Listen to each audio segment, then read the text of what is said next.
For 10,000 years, the rain never stopped falling on North America, from the endless mists of the Pacific Northwest to the wall of water storms of the Great Plains. Indigenous peoples faced conditions that would break a modern camper in days. They had no Gore-Tex, no waterproof tents, no synthetic fabrics. Here's how they stayed dry for weeks in endless rain while we can barely survive a drizzle without complaining. Hey, quick thing before we start. If you actually listen to these regularly, hit like or subscribe. I always wonder where everyone's at, so comment your city and what time it is. Weird to think some of you are having breakfast in London while I'm recording this at night here in the States. Okay, tonight it's the Great Plains, maybe around 1700 or so. But before we go anywhere, get cozy. Like, actually cozy. Pillows good? Blanket situation handled? Perfect. Trust me on this one.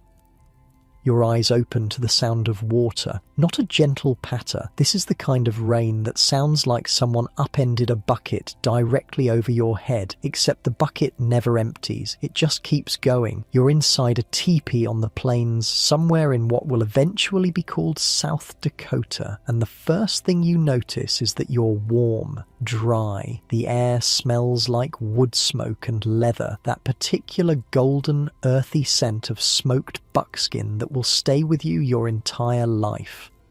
Your name is White Bird, Zintkala in your people's language. You're 18 winters old, and this is the third day of the storm. Not like the storms you're probably thinking of. This one has been unrelenting since before dawn 2 days ago. The sky opened up and simply forgot to close. Rivers of water cascade down the sides of your family's teepee, and somewhere outside you can hear the horses stamping nervously in the makeshift corral your brothers constructed from cottonwood branches. You sit up from your buffalo robe, the fur still warm from your body. Around you, the rest of your family stirs. Your grandmother, tall pine woman, is already awake, her weathered hands working a piece of leather in the low light filtering through the smoke hole above. She's been awake for hours. She always is. Now, here's the thing about this moment that would probably blow your modern mind. Everything around you, every single item that's keeping the rain from turning you into a shivering, miserable mess, was made from materials that came directly from the land. Not ordered from Amazon, not purchased at REI. Harvested, processed, and constructed by the hands of your people using methods passed down for thousands of years. And it all works better than most things we can buy today. Let's start with what you're wearing, because this is where it gets interesting. Your dress is made from deer hide, but not the stiff, hard leather you might be picturing. This material is softer than your favourite cotton t-shirt, more flexible than yoga pants, and here's the wild part, it will dry completely in about 30 minutes even if you just walked through a river. The secret is something called brain tanning. Yeah, you heard that right, brains. Every animal, it turns out, has exactly enough brain matter to tan its own hide. The Lakota and other plains peoples figured this out thousands of years ago, and it's one of those discoveries that makes you wonder what else our ancestors knew that we've forgotten. Here's how it works. When your people bring down a deer, they save everything. Everything. The meat goes to food. The sinew becomes thread. The bones become tools. And the brain gets carefully removed and stored for later. To prepare a hide, first you scrape off all the flesh and fat from the inside. This is hard physical work that your grandmother has been doing since she was younger than you. She uses a tool made from a sharpened elk leg bone, the edge worn smooth from decades of use. The hide gets stretched on a wooden frame, and then comes the messy part. The brain is mashed into warm water until it forms a thick sort of pinkish emulsion. Picture a smoothie you would absolutely never drink. This mixture gets worked into the hide, massaged into every fibre, rubbed and squeezed until the whole thing is saturated. The fats in the brain, they're the key. They separate the protein fibres in the leather, make them loose and flexible instead of hard and rigid. But there's a problem. Brain-tanned leather on its own has a fatal flaw. If it gets wet, it dries stiff as cardboard, completely useless. Your beautiful soft dress would turn into something you could use as a cutting board. So your ancestors figured out a second step: smoking. After the hide is brain-tanned and dried soft, it gets placed over a smouldering fire. Not a hot fire, a smoky fire, usually made from rotted cottonwood or willow, woods that produce thick, dense smoke without much heat. The hide hangs there for hours, sometimes days, soaking up the smoke until it turns that beautiful golden brown colour that makes your dress look like it's made of autumn leaves. The smoke does something almost magical to the leather. The formaldehyde compounds, because that's what's in wood smoke, they bond with the protein fibres permanently. They essentially fix the structure of the leather in its soft state, forever. After that, it doesn't matter how many times your dress gets soaked in a rainstorm, it will always dry soft. Always. Your grandmother has garments she's worn for 40 years that are still as supple as the day they were finished. This is the first secret your people understand about surviving the rain. You don't try to stay perfectly dry. That's impossible. What you do is create materials that can get wet without being destroyed by the wetness. Your dress can soak through completely, and within an hour by the fire, it's dry and comfortable again. Unlike the wool blankets the traders try to sell, which stay wet for days and smell like death warmed over. Now, you might be wondering about that teepee over your head, the one that's keeping gallons of water from falling directly on your sleeping family. Look at it for a second. Really look at it. From outside, it looks pretty simple. A cone shape, some poles, a covering made of hide stitched together. But that simplicity is deceiving. This is one of the most sophisticated pieces of engineering any pre-industrial people ever created, and the rain is proving it right now. The cone shape, that's the first genius part. Rain doesn't sit on a cone. It can't. Every drop that lands on your teepee immediately starts sliding downward, following gravity, rolling along the slope until it reaches the ground. There's no flat surface for water to collect, no ridge for it to pool in, no weak point for it to exploit. Modern tents, they have all kinds of corners and creases and flat spots where water gathers and seeps through. Your teepee has none of that. The engineering is so clean, so simple that it just works every time, but the covering is where it really gets clever. Your family's teepee is made from about 14 buffalo hides, carefully selected and stitched together to form a single semicircular sheet. The stitching was done by your mother and aunts over the course of several weeks using sinew thread made from the tendons of deer. Here's the beautiful trick. Sinew, when it gets wet, swells slightly. The threads expand, which means that when the rain first starts falling, hitting those seams where the hides are joined together, the sinew actually tightens. The seams seal themselves. The harder it rains, the more waterproof your teepee becomes. Think about that for a second. Your ancestors created a self-sealing roof using only animal parts. No adhesives, no synthetic compounds, just the natural properties of sinew doing exactly what sinew was designed to do. Outside, the storm shows no signs of letting up. Your younger brother, Running Fox, he's maybe 12 winters old, pulls back the door flap and peeks outside. Rain blows into his face and he jerks back, laughing. He was supposed to check on the horses, but he's clearly not too enthusiastic about it. Your mother gives him a look. The look. You know the one. Every mother in every culture throughout all of human history has perfected that exact expression. Running Fox sighs dramatically and reaches for his outer garment. This is different from his regular clothes. It's shorter, made specifically for bad weather. The shoulders are extra thick, almost double layered with smoked leather, and the whole thing has been treated with a coating of animal fat that your mother rendered down from a buffalo last fall. The fat doesn't make it waterproof exactly, but it makes the water bead up and roll off rather than soaking in immediately. He pulls on his moccasins, which your grandmother made last moon cycle. They're going to get wet the second he steps outside. Everyone knows this. The moccasins don't even pretend to be waterproof, and that's the point. See, your people figured out something that modern outdoor gear manufacturers still haven't quite accepted. If you're going to be moving around in wet conditions, your feet are going to get wet, period. There's no stopping it. So instead of fighting the inevitable, you design footwear that can handle being wet. Running Fox's moccasins are made from the same smoked deer leather as everything else. Soft, flexible, designed to mold to his feet. They'll soak through in minutes out there in the rain, but when he comes back inside, he'll pull them off, set them near the fire, and they'll be completely dry in less than half an hour. Meanwhile, a pair of European leather boots would take all night by the fire and still be damp inside the next morning.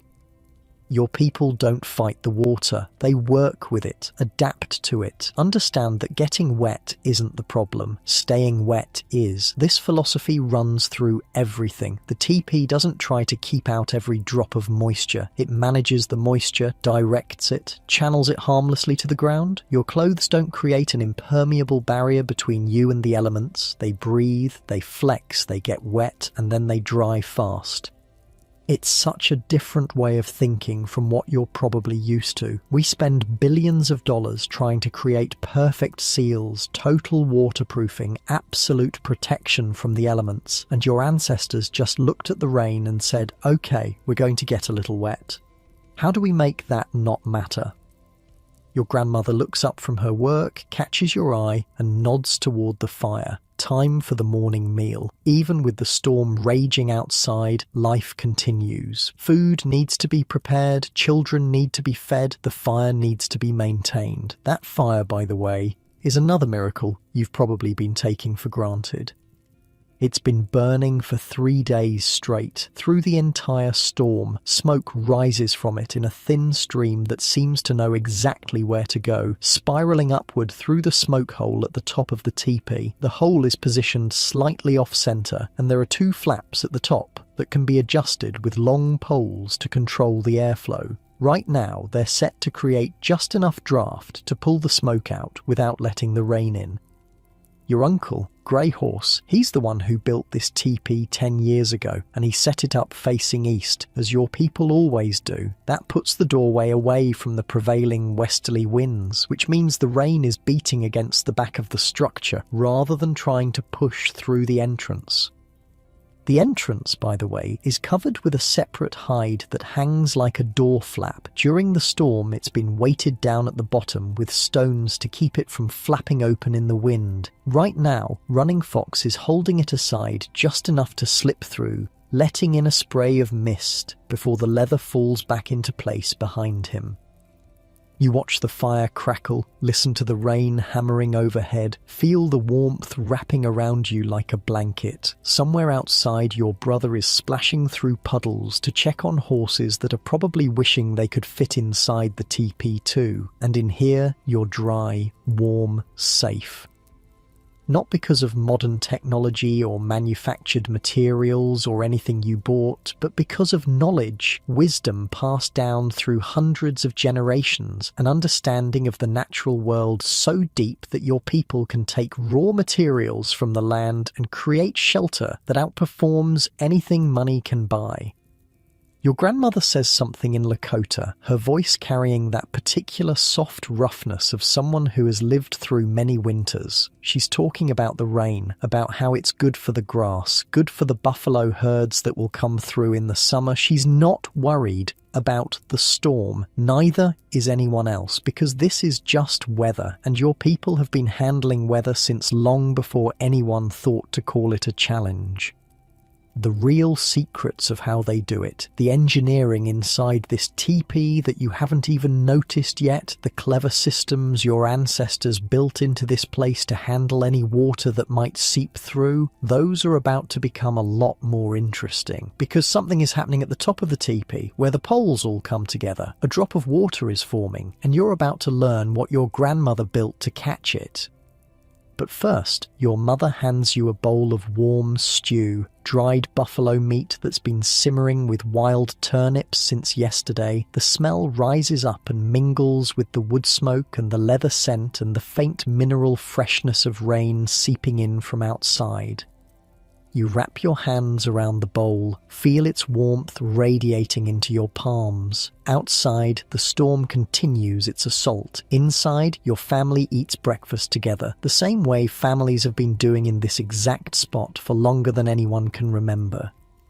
Your grandmother is watching you. There's something in her eyes, that particular look elders get when they're about to teach you something you didn't know you needed to learn. She glances up at the top of the teepee, where those poles come together in a complex arrangement that suddenly seems a lot more interesting than it did a moment ago.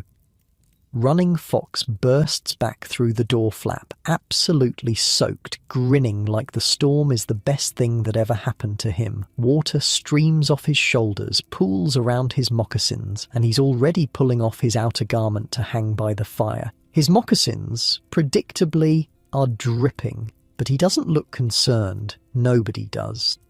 Because your people know something about water that took modern hikers decades to figure out. It's not about avoiding the wet, it's about recovering from it, fast. And everything in this teepee, every single material and system and solution was designed with that one principle in mind. Your grandmother sets down the piece of leather she's been working on. She moves slowly these days, her joints stiff from decades of hard work, but there's nothing slow about her mind. She's watching the top of the teepee, where about 15 lodgepole pine poles all come together in a tight bundle, wrapped with rawhide cord to keep them from shifting. And there it is, a single drop of water glistening in the firelight, hanging from one of the poles where it touches the outer covering. You've seen this before, but you never really thought about it. Rain on the outside, sometimes a little moisture finds its way in. Where the poles press against the hide, where condensation forms on cold mornings, water happens. It's inevitable. The drop falls. But it doesn't land on you. It doesn't land on the fire. It doesn't land on the buffalo robes or the dried meat hanging from a crossbeam or any of the dozens of items your family has stored inside this space. Instead, it lands on something you've been looking at your whole life without really seeing. There's a second wall inside your teepee. Not all the way around, not all the way up. Just a vertical band of lighter hide that circles the interior, attached to the poles at about the height of a standing person's shoulders. Your people call it the ozan. Some of the tribes to the north call it something different, but the idea is the same everywhere. Your grandmother catches your eye and gestures upward with her chin, the Lakota way of pointing. Watch, she's saying. Learn. Another drop forms, falls, hits the ozan, and instead of soaking through, instead of dripping straight down onto the ground where people sleep, the water slides along the angled surface of the inner lining, rolls downward toward the bottom edge, and drips off onto the bare earth at the very edge of the teepee's floor, right against the outer wall where nobody sits and nothing important gets stored. It's so simple you could cry. This second wall, this liner, it catches everything. Condensation that forms on the inside of the outer hide when cold rain hits warm leather. Occasional drips from the seams. Any moisture that makes it past the outer defences. The ozan intercepts all of it and redirects it harmlessly away from the living space. Your grandmother is nodding now, a small smile playing at the corners of her mouth. She knows you're finally seeing what she's known for 60 years. The teepee isn't just a tent, it's a machine, a carefully designed system where every piece works together, and the ozan does more than just catch water.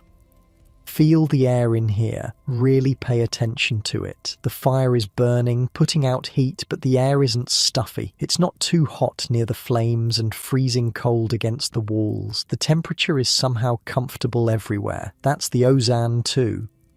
The gap between the inner lining and the outer covering, it's about the width of your hand, maybe a little more. That gap creates a channel that runs all the way around the teepee, from the ground to about 6 feet up. Cold air sneaks in under the edge of the outer covering, enters this channel, and immediately starts rising as it warms from the fire. It flows upward through the gap, pulling smoke from the fire along with it, and exits through the smoke hole at the top. The whole thing works like a chimney, except the chimney wraps around you in a circle. Fresh air comes in low, stale air goes out high, and the smoke follows the current instead of filling up the living space. Meanwhile, that layer of trapped air between the ozone and the outer hide, it's insulation, same principle as double-paned windows, except your people figured it out a few thousand years before glass was even an option. In winter, that air gap keeps the cold from the outer walls from reaching the warm interior. In summer, it keeps the sun-baked hide from turning your home into an oven. Your grandmother reaches up and adjusts the ozone slightly where it attaches to a pole near her. The liner is painted with images, stories from your family's history. A horse raid from before you were born, the winter your grandfather counted coup on a crow warrior. Geometric patterns in red and yellow and black that have meaning you're still learning to read. These paintings aren't just decoration. The pigments, mixed with animal fat and worked into the leather, they add another layer of water resistance. Your grandmother painted most of these herself when she was younger than you are now. The colours have faded over the years, but they still tell the story of your family's place in the world. Running Fox is by the fire now, his wet outer garment steaming gently as it hangs from a drying pole your father set up for exactly this purpose. The pole angles out over the flames, close enough to catch the heat, but not so close that anything might catch fire. His moccasins sit on a flat stone near the fire's edge, already starting to lose that dark, soaked-through look.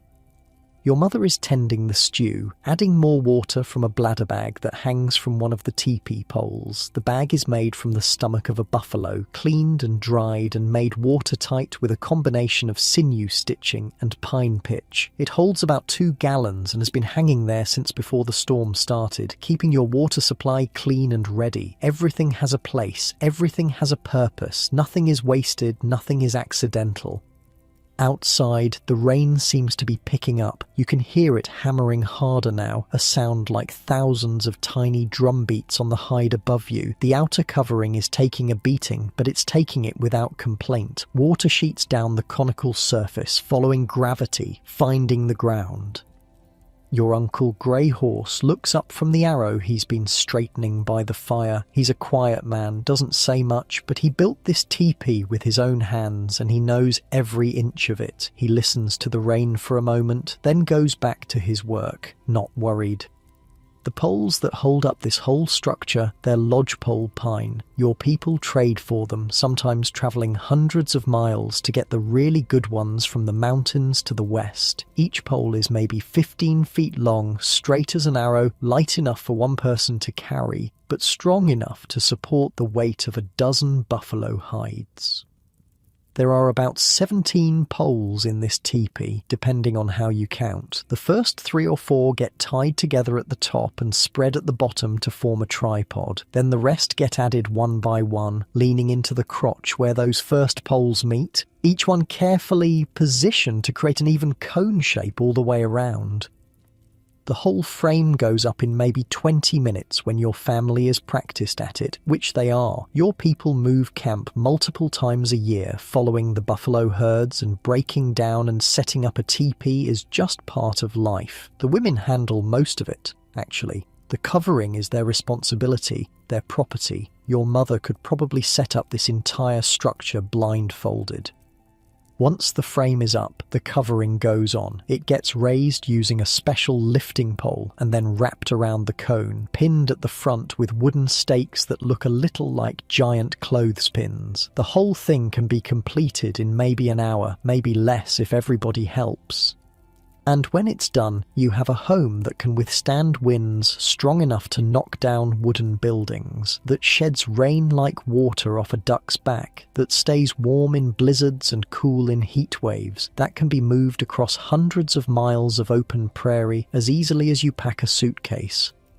The traders who pass through sometimes, the French and the occasional English, they look at your teepees and see primitive tents, they see animal skins propped on sticks. They don't understand what they're looking at, because what they're looking at is the result of thousands of years of engineering, trial and error, refinement, Generations of smart people solving problems and passing those solutions on to their children.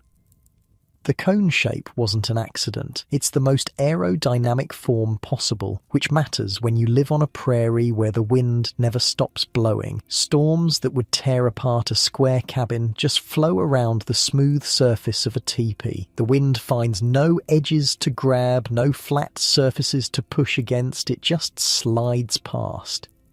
The tilted design wasn't an accident either. Your teepee isn't a perfect cone. It's slightly tilted toward the east, toward the doorway, which means the back of the structure, the side facing the prevailing winds, is steeper, more streamlined. The west wind hits that steep angle and gets deflected upward instead of pushing against the hide. Even the smoke flaps at the top, those adjustable ear-like extensions that stick up above the smoke hole, they're engineered. Your grandmother can read the wind by how the smoke moves, and she adjusts those flaps with long poles to make sure the draft always pulls the right direction. It's like having adjustable ventilation in a world where that shouldn't be possible. The fire pops, sending a tiny shower of sparks upward. They spiral in the rising current of warm air, orange against the dim interior, and disappear through the smoke hole before they can land on anything flammable. The smoke follows them, a thin grey stream that never seems to fill the space or make your eyes water. Your grandmother is watching you again. She knows you're thinking about all of this, really thinking about it for maybe the first time. She's been waiting for this moment, the way all grandmothers wait for the moment when their grandchildren stop taking things for granted. She speaks your name in Lakota, then she says something that roughly translates to, "The house is alive. It breathes." You look around with new eyes, the air flowing in under the edges, rising through the gap behind the ozan, carrying smoke upward and out, the heat from the fire radiating outward but held in by the insulating layer of trapped air, the moisture being caught and redirected, managed, controlled. She's right. The teepee is breathing, inhaling cold air at the bottom, exhaling warm air at the top. A living system in constant motion. Your mother ladles stew into bowls for the rest of the family. Your father takes his portion with a nod of thanks. He's been mending a bridle near the door, keeping an eye on the storm through the gap in the door flap. The horses are fine, Running Fox reported. Wet and unhappy, but fine. The rain shows no sign of stopping. It doesn't matter. In here, you could wait out a storm that lasted a month. You have food stored in rawhide containers that keep out moisture. You have water in that buffalo stomach bladder. You have fuel for the fire stacked against the inner wall, protected by the ozan from any drips. You have warm clothes that will dry in minutes if they get wet.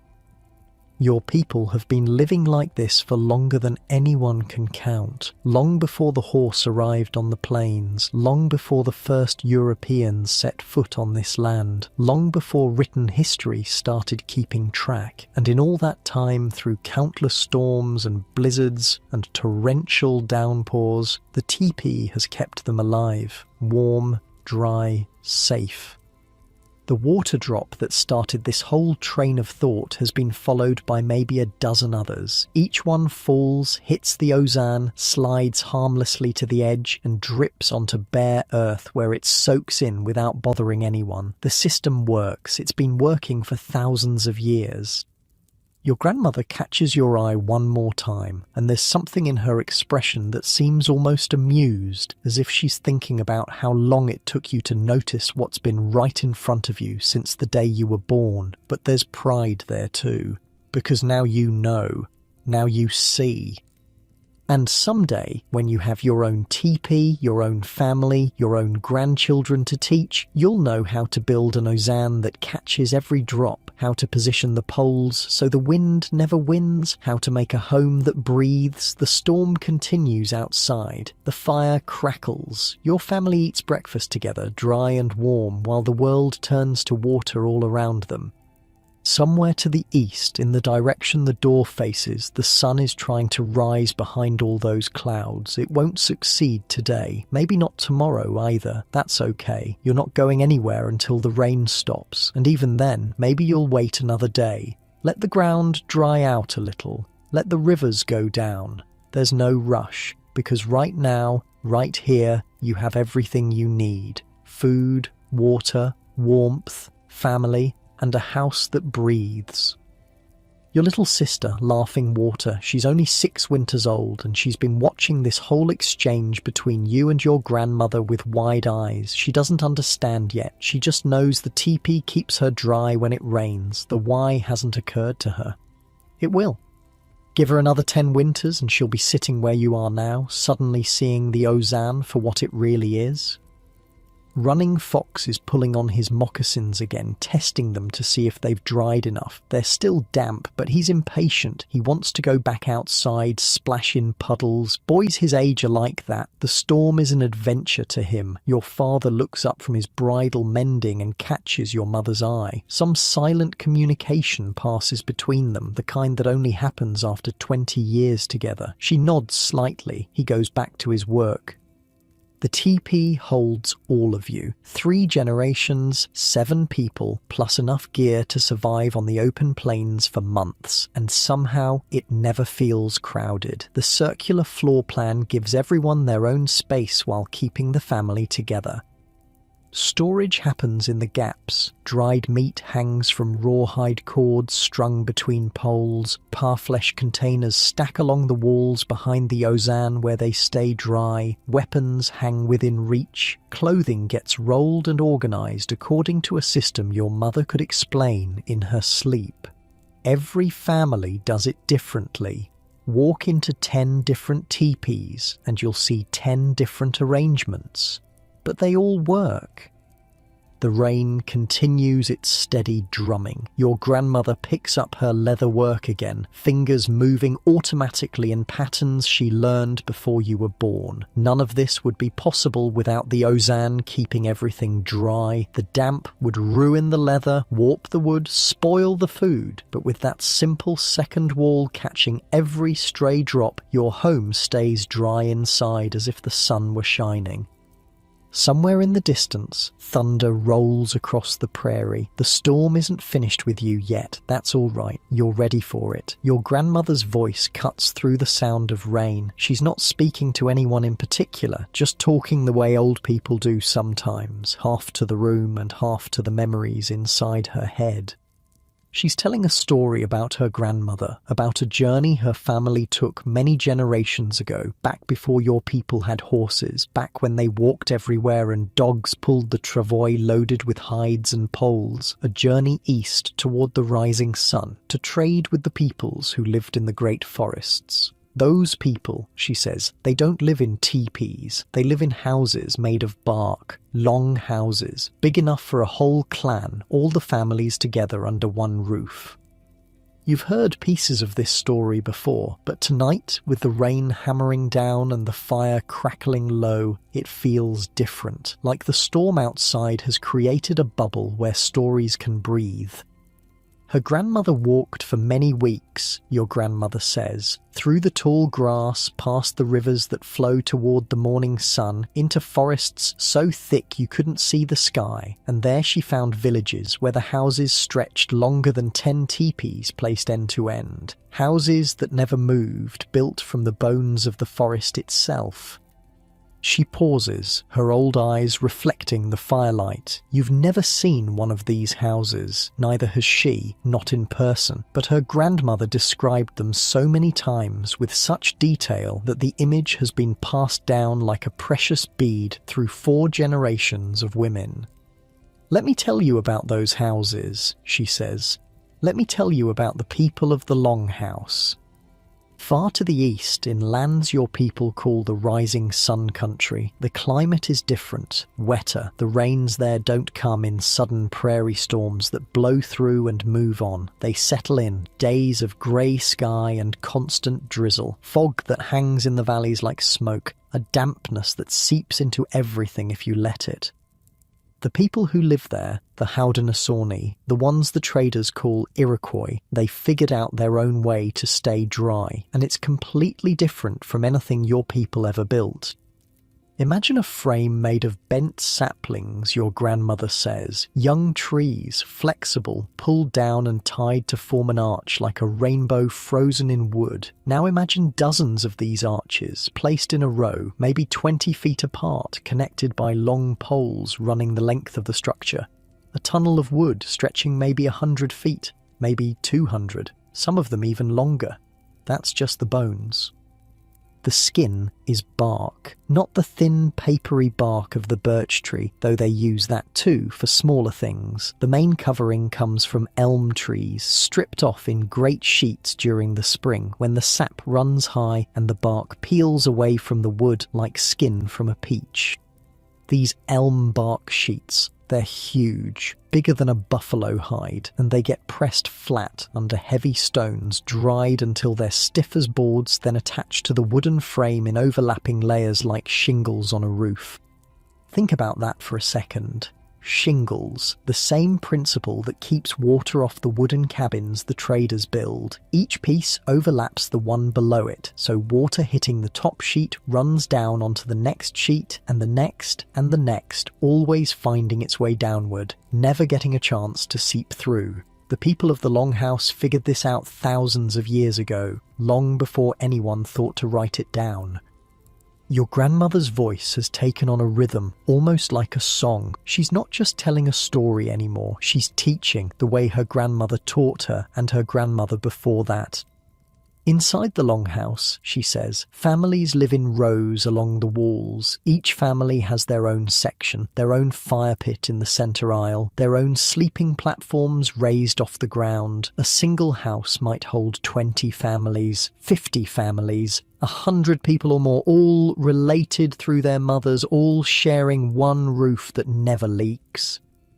Never leaks. In a climate where it rains more days than it doesn't, where fog rolls in from the lakes and settles on everything, where dampness is a fact of life. How do they manage it? The overlapping bark, that's the first layer of defence. Water runs down, always down, following gravity from sheet to sheet until it reaches the ground. No pooling, no soaking in, just a constant shedding like a duck's feathers. But the builders of the Longhouse knew something else too. They knew that one layer of bark, no matter how well arranged, wouldn't be enough, so they built 2 layers. An outer layer of bark running vertically, up and down, an inner layer running horizontally side to side. The 2 layers together create a shell so tight that water can't find a way through. If it somehow gets past the outer layer, the inner layer catches it. If it somehow gets past both, there's a gap between them where it can drain away.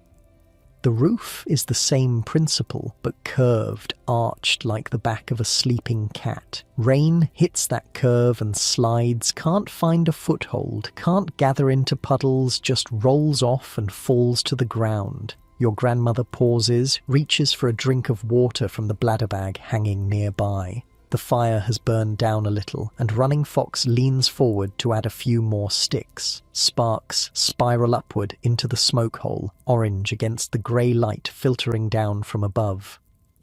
The people of the Longhouse, your grandmother continues, they have smoke holes too, running the whole length of the roof, right along the top, a gap to let the smoke out from all those cooking fires below. But what happens when it rains? Doesn't the water pour right in? This is where it gets clever. They build panels, movable pieces of bark on hinged frames that can slide over the smoke holes when the weather turns bad. Each family has a long pole they use to push their section of covering into place. When the rain starts, you'll see people all down the length of the Longhouse, reaching up with their poles, sliding those bark panels until only a small gap remains, just enough for smoke to escape, too narrow for the rain to enter. Your mother makes a small sound of appreciation. She's been listening too, even while her hands stay busy sorting through a basket of dried berries. The solution is elegant, simple materials doing complicated work. And the floor, your grandmother says. The floor of the longhouse is just packed earth, same as ours, but they don't leave it bare. They cover it with layers of dried grass, woven mats made from reeds, animal hides for the sleeping areas. Even if water somehow got inside, even if the whole system failed and rain came pouring through, it would soak into that earthen floor without touching anyone's bed. The sleeping platforms where people actually rest their bodies, those are raised, built up on wooden frames maybe a foot or two above the ground. Water falls down, people sleep up, the math works out. Your father has stopped working on his bridle. He's listening now too, his dark eyes, thoughtful. He's a practical man, your father. He appreciates good design. The bark they use, your grandmother says, it lasts for years, decades even, if the tree was healthy and the stripping was done properly. But nothing lasts forever. Pieces wear out, get damaged by woodpeckers or storms or just the slow work of time.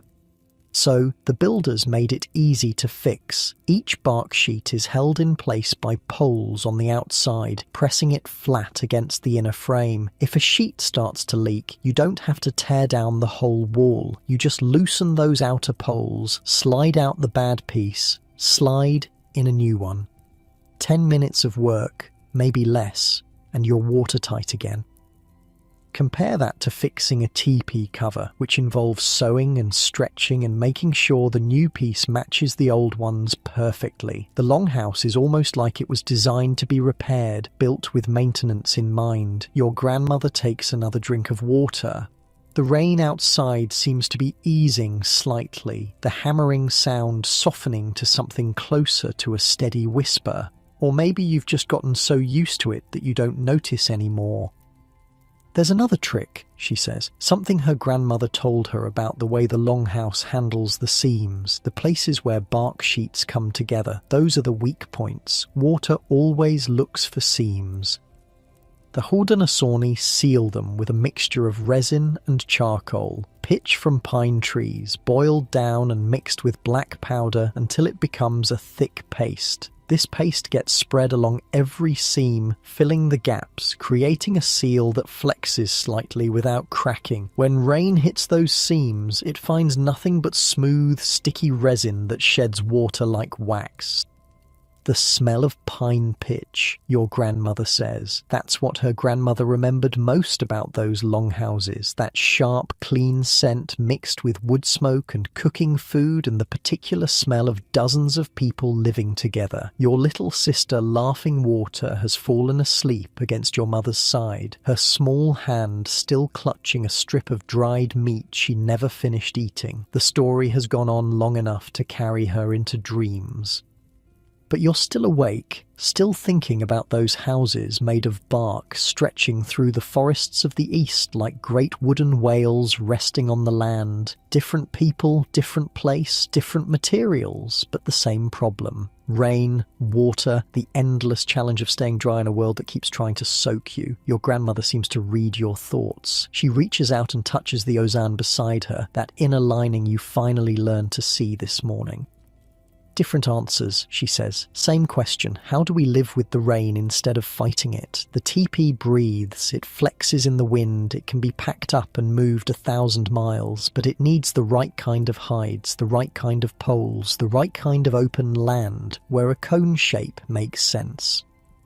The longhouse stands firm. It holds whole clans together through generations. It can be repaired piece by piece as time wears it down, but it needs forests full of elm and birch, and it needs people who plan to stay in one place long enough to make permanent building worth the effort. Neither is better than the other. They're just different solutions to the same eternal problem. Your grandmother lets go of the ozan and settles back against her backrest, a frame of willow branches padded with buffalo hide that keeps her old spine comfortable during long days inside. The rain, she says softly, falls on everyone. The question is never how to make it stop. The question is how to keep living while it falls. Outside, the storm continues, but it feels different now, less like an enemy beating against the walls and more like an old companion, one your people have been walking beside for 10,000 years. The fire pops and settles, your mother adjusts Laughing Water's blanket. Your father goes back to his bridal work. Running Fox is finally pulling on his outer garment again, ready to brave the weather. And you sit there in the warm, dry centre of your family's teepee, thinking about the people of the Longhouse, hundreds of miles to the east, sitting in their own warm, dry homes, listening to the same rain falling on different bark, same storm, same sky, different roofs, all of them holding. Your grandmother isn't finished though. There's more she wants you to know about those eastern people and their bark houses. The entrance, she says. Her eyes are half closed now, like she's looking at something far away. The entrance to a longhouse faces the village, not the rising sun like ours, and it's covered with a heavy hide or sometimes a woven mat made from corn husks, thick enough to keep out wind and rain even in the worst weather. When you step inside, her grandmother told her, the first thing you notice is the warmth, all those cooking fires, all those bodies, all that heat trapped under that curved bark roof. It's like stepping into a different world. Outside could be freezing rain and grey skies. Inside is warm and golden with firelight. The fires themselves burn in a row down the centre aisle, with each family tending their own flame. The smoke rises and mingles near the roof peak, drifting toward those adjustable panels, finding its way out through whatever gap has been left for it. On rainy days, the smoke hangs a little lower, the draft not pulling quite as strong, but it still moves, still finds a way. And the bark walls, they don't just shed water, they hold in heat too. That thick elm bark, layered and overlapped, it creates a barrier that keeps the warm air inside and the cold air out. Same principle as your teepees or zan, really. Trapped air is the best insulator there is. Your grandmother opens her eyes and looks at you directly. Different materials, she says again. Same wisdom. Her grandmother stayed with the Longhouse people for 2 moons, trading and learning and watching. She came back with stories that filled winter nights for years. Stories about women who owned the houses and passed them down to their daughters. Stories about councils held under those long bark roofs where important decisions were made by firelight. Stories about children playing in the centre aisle while rain drummed overhead. Those people, your grandmother says, they never worried about rain, not the way some people do. They built their homes to handle whatever the sky could throw at them, and then they went on living their lives. Sound familiar? You nod. It does. The fire needs more wood. Your father rises and selects a piece from the stack along the wall, placing it carefully to avoid scattering sparks. The flames catch the new fuel, brightening the interior for a moment before settling back to their steady glow. Running Fox has finally made it to the door flap. He pulls it aside and cold, damp air rushes in, carrying the smell of wet grass and rain-soaked earth. He grins back at the family, water already beading on his young face. And then he's gone. The door flap falls back into place. The warmth returns. Your grandmother watches the door for a moment, then turns back to her leather work. The story is over for now, but the knowledge stays with you, settling into your memory the way rain settles into the earth. Bark houses in the east. Hide houses on the plains. Each one perfect for its place, its people, its purpose, and both of them dry. The door flap moves again. Running Fox is back already, water streaming from his hair, his outer garment dark and heavy with rain. He's laughing, though. Your brother always laughs in weather that would make other people miserable. He peels off the wet garment and hangs it on a peg near the fire. Steam starts rising almost immediately. In an hour, maybe less, it'll be dry enough to wear again. That's the magic of smoked leather. It doesn't fight the water, it just lets it go. But your grandmother is watching Running Fox with a particular look in her eye, the kind of look that means another story is coming. Not everyone wears leather in the rain, she says. Running Fox settles onto his sleeping platform, still grinning, water droplets caught in his eyebrows. He doesn't know what's coming, but you do. You've seen that look before. Far to the west, your grandmother says, past the great mountains, past the dry lands, there's a coast where it rains more than anywhere else. Not storms like this one that blow through and move on. Rain that falls for weeks, months even. Grey skies from one moon to the next. A world made of water.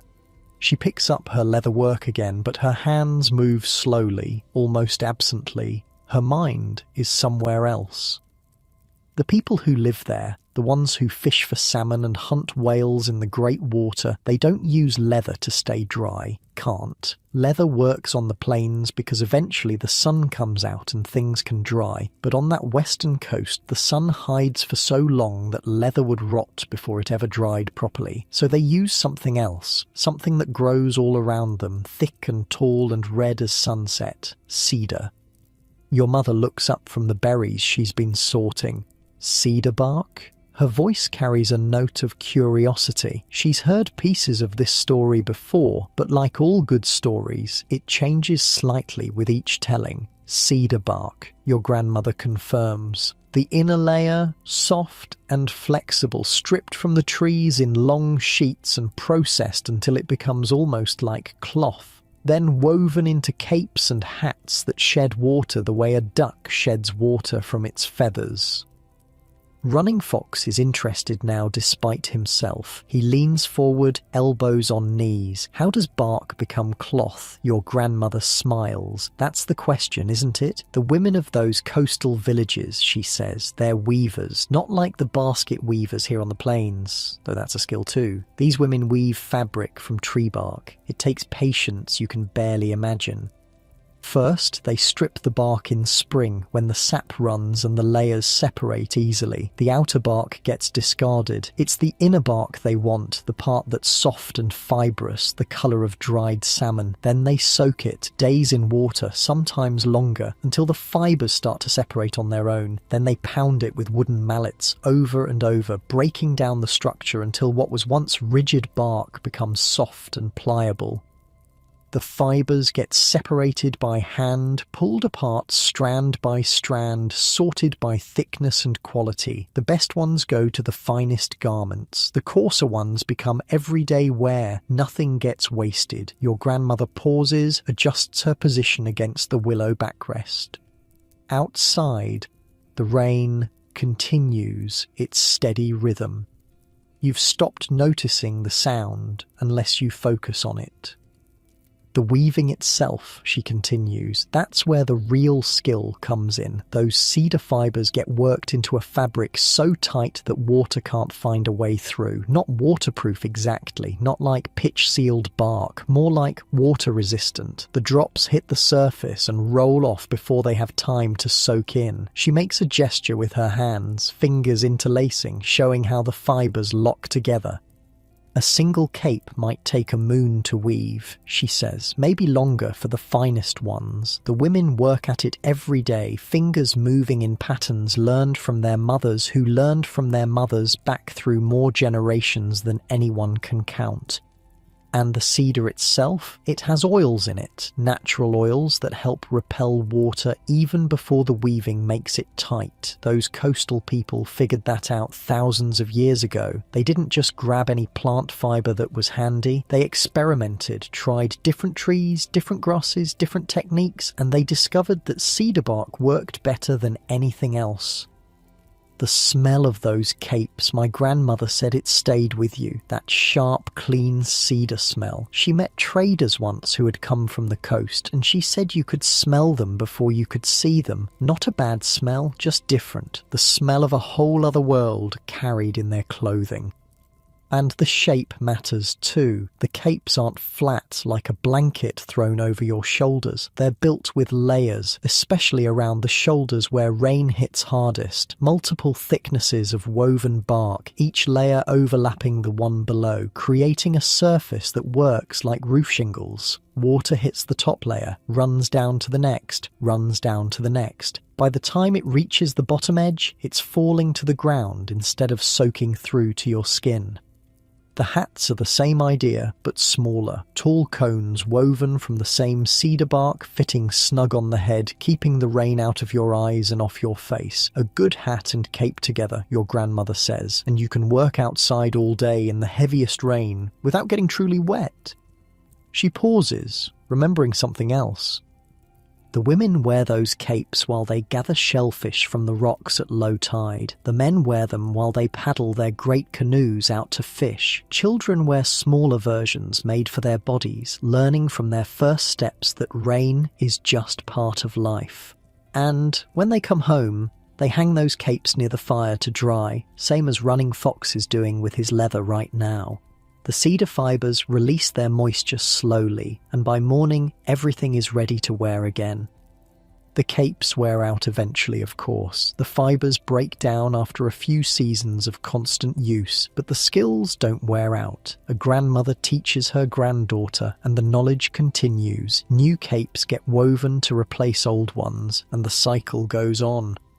Running Fox looks sceptical. He's a plains boy, used to leather and hide. Bark doesn't seem like proper clothing material to him. Your grandmother catches his expression and laughs. Her laugh is like creek water over stones, quiet and musical. I know, she says, bark clothing sounds strange to you, but think about it. What do those coastal people have plenty of? Cedar trees taller than 10 men, standing on each other's shoulders. Forests so thick you can barely walk through them. More bark than they could ever use. And what do they not have? Buffalo. Elk in the numbers we see them, the great herds that give us everything we need, so they work with what they have. Same as us, same as everyone. Your father speaks up for the first time in a while. His voice is thoughtful. The best solution is always the one that uses what's around you. Your grandmother nods. Exactly. A cedar cape would be useless here on the plains. The bark would dry out and crack in our summer sun. It would freeze brittle in our winters. It's made for a place where moisture is constant, where the air itself is damp. Just like our smoked leather would be wrong for that coastal climate. It would never fully dry. It would mildew, fall apart, become useless in a season. Different places need different answers. That's not weakness, that's wisdom. The coastal people, your grandmother adds, they don't just endure the rain, they live in it. It's part of who they are, the way the open sky and endless grass are part of us. Their villages sit right at the edge of the great water, where rivers full of salmon empty into the salt. The rain feeds those rivers, keeps them flowing, keeps the fish coming back year after year. Without the rain, there would be no salmon. Without the salmon, those people couldn't survive. So they don't curse the rain the way some might. They accept it, work with it, build their whole lives around the fact that water falls from the sky more days than it doesn't. Their houses are made of cedar planks, split from those same massive trees that give them bark for clothing. Steep roofs that shed water quickly. Overhanging eaves that keep the rain from running down the walls. Everything designed for a world where dry days are the exception, not the rule. My grandmother said the sound of rain on a cedar plank house was different from rain on bark or hide, deeper somehow, more musical, like the house itself was singing along with the storm. Laughing water stirs in her sleep, mumbles something that might be words, then settles again. The fire has burned down some, casting longer shadows across the ozan's painted surface. There's another material those coastal people use, your grandmother says, her voice dropping slightly lower as if sharing a secret. Not cedar bark this time, grass. Grass? Your mother sounds surprised. Some of them, the ones who live where cedar doesn't grow as tall, They weave capes from certain kinds of grass, long stems, dried and processed and woven in those same overlapping layers. The principle is identical: shed the water before it can soak through. She gestures toward the grass that pokes up through the entrance area where the ground cover is thinner. Not grass like this, special grass, the kind that grows tough and long and holds together when woven tight. My grandmother said she saw a grass cape once brought by traders from the far west, said it was beautiful, golden-coloured with patterns worked into the weaving that told stories about the family who made it, and light, much lighter than leather. You could wear it all day and forget it was there. The rain outside seems to be shifting again, the rhythm changing, still falling but differently somehow. Maybe the wind has changed direction. Maybe the storm is finally starting to think about moving on. Your grandmother stretches her old fingers, works them back and forth to keep them limber. The leather piece she's been working on sits forgotten in her lap. The point of all these stories, she says, looking around at her family gathered in the warm, dry teepee, is not that one way is better than another. Bark capes, grass capes, smoked leather, none of them is the right answer for everyone. The point is that everywhere, in every place where people live, they figured out how to handle the rain. They looked at what grew around them, what animals lived nearby, what materials they could gather and process and shape with their own hands. And they found solutions. Thousands of different peoples across this whole land, thousands of different climates and terrains and challenges, and all of them, every single one, worked out how to stay dry enough to survive. That's what humans do. We solve problems, we adapt, we learn from the world, and we teach our children, and the knowledge passes down through generations like water flowing from mountain to sea. She reaches out and touches your hand. Her skin is dry and warm, thin as old leather. That's why I tell you these stories. Not because you'll ever need to weave a cedar cape, you won't. Not because you'll live in a longhouse made of bark, you won't do that either. I tell you because someday you might face a problem no one has solved before, and when that day comes, you'll remember that problems can be solved, that somewhere, somehow, there's always an answer waiting to be found. The fire crackles. Running Fox has fallen quiet, lost in thoughts of his own. Your mother resumes sorting berries, the soft sound of dried fruit against bark mixing with the rain's steady voice. Your grandmother picks up her leather work again, and this time her fingers move with purpose. The story is over, the teaching is done, but the knowledge lingers in the air like wood smoke, seeping into everything it touches. Outside, the storm rolls on, somewhere far to the west, past mountains you've never seen, past forests you can only imagine. People in woven capes are walking through their own rain, dry beneath roofs of cedar bark. Somewhere to the east, in those great longhouses, families are gathered around their fires, bark walls shedding water as they have for generations. And here, in the centre of the plains, under a cone of smoked buffalo hide with its clever ozan and its self-sealing seams, you sit with your family and listen to the rain and feel something like gratitude for the teepee that keeps you dry, for the grandmother who keeps you wise, for the knowledge flowing through time like an endless river. The afternoon is wearing on, though you can't see the sun to mark its passage. The grey light filtering through the smoke hole has shifted slightly, angling differently against the walls. Running Fox's wet garment is already half dry, steam rising more slowly now. Soon, he'll want to go back out again. He can't help himself. The storm calls to something wild in him. But for now, he sits quietly with the rest of you, part of a circle that has gathered in this same formation for countless generations. Family around a fire, stories in the air, rain on the roof and warmth within. It's a good way to spend a stormy day, maybe the best way. Your grandmother sets down her leather work and closes her eyes. Not sleeping, just resting.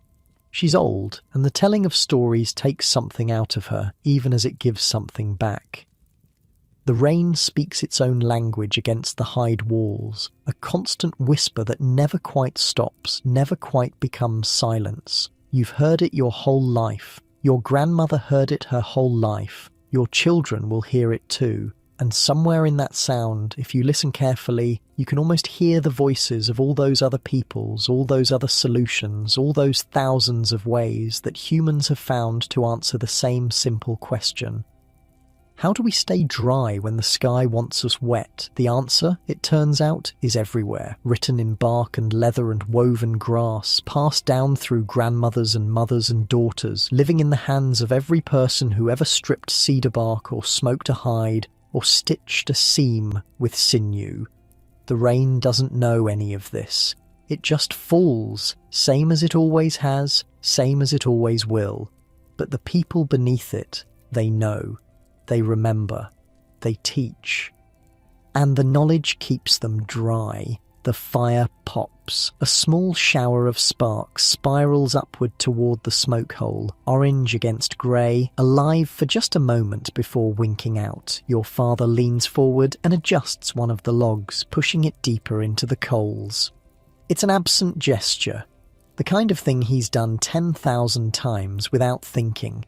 But this time you find yourself watching his hands, watching the way he reads the flames, understanding something you hadn't understood before.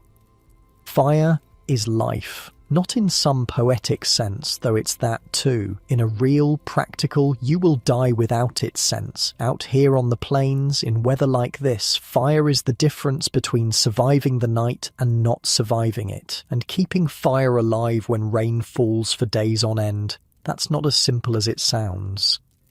Your father catches you watching and something passes between you. Recognition maybe, an acknowledgement that you're old enough now to understand things that children don't need to know. Want to hear something, he says, his voice quiet so as not to wake your grandmother who has drifted into actual sleep, her breathing slow and even. You nod.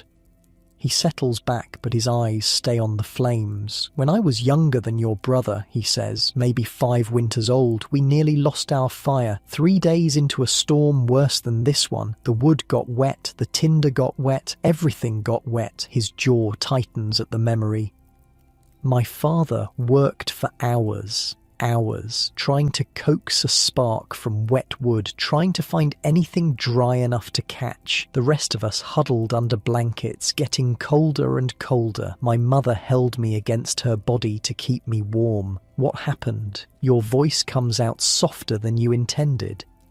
A neighbour. Old woman named Crow Feather. She came through the storm with a coal wrapped in dried fungus, carried in a clay pot against her belly to keep it alive, walked through rain that would drown a fish, all to bring us fire. He shakes his head slowly. That's when I learned. Fire isn't just something you have, it's something you protect, something you guard like you'd guard your children, because without it, you have nothing.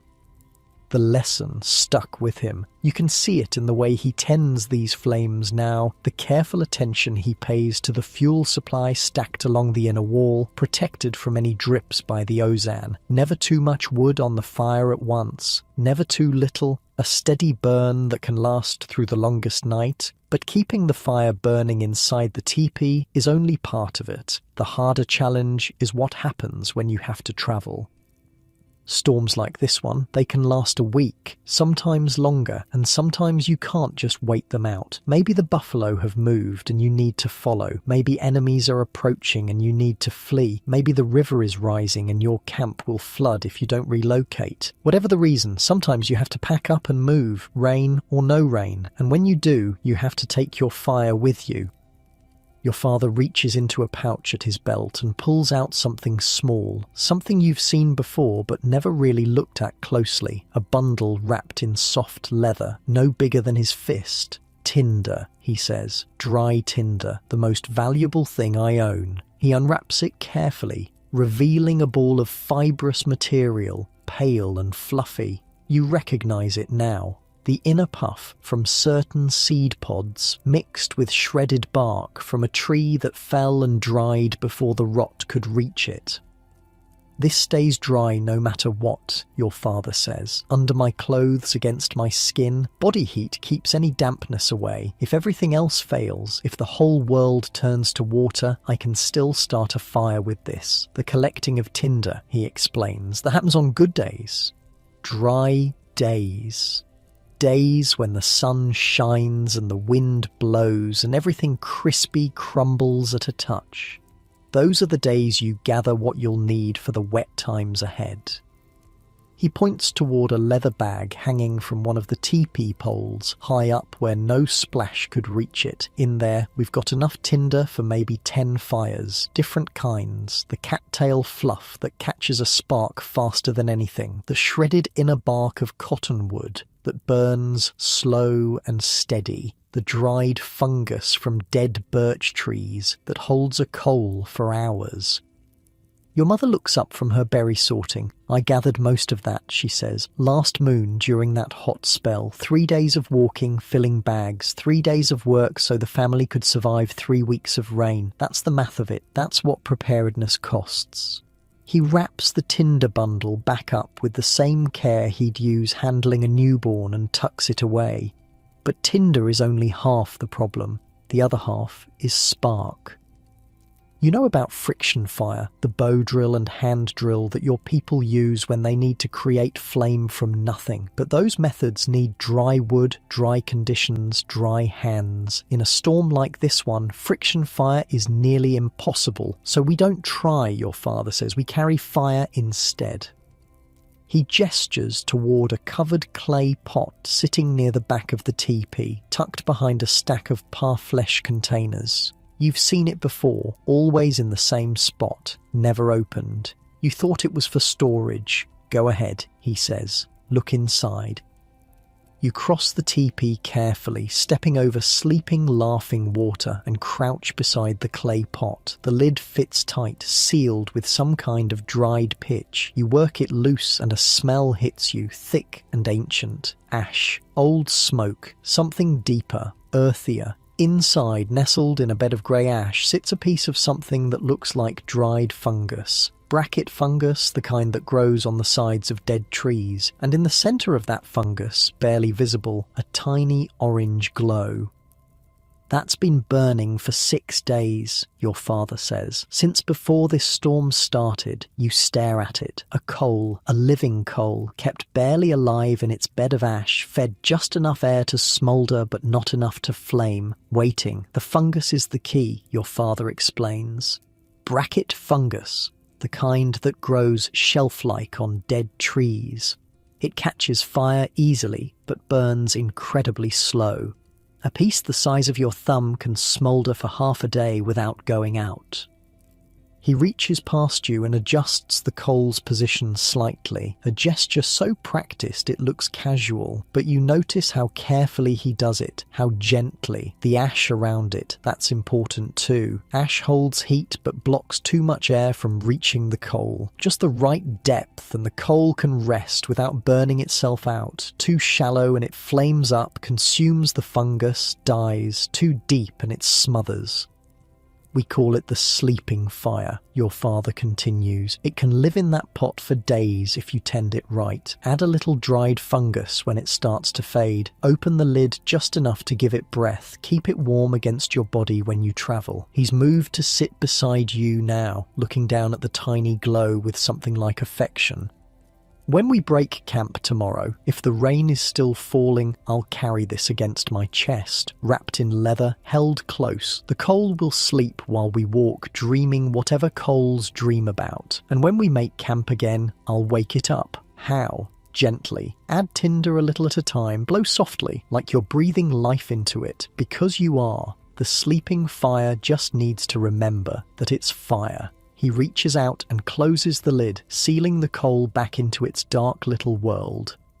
Your grandmother, your mother, even your Uncle Grey Horse, they all carry their own sleeping fires when we travel. Different containers, different methods, but the same idea, redundancy. If one coal dies, another survives. We never trust our lives to a single flame. It's a responsibility that gets passed down, he adds. When you're young, you watch. When you're old enough, you're given your own fire to tend. And by the time you have children of your own, keeping fire alive is as natural as breathing. Running Fox has been listening from across the teepee, his earlier restlessness forgotten. How do you know when it's dying? experience, your father says. You learn the signs, the way the glow dims, the way the ash settles. After enough years, you can feel it, like feeling a heartbeat. He looks at Running Fox with an expression you haven't seen before. Serious, assessing. Next storm, he says, I'll teach you, give you a sleeping fire of your own to tend. You're old enough to learn. Running Fox sits up straighter, trying not to look too pleased, failing.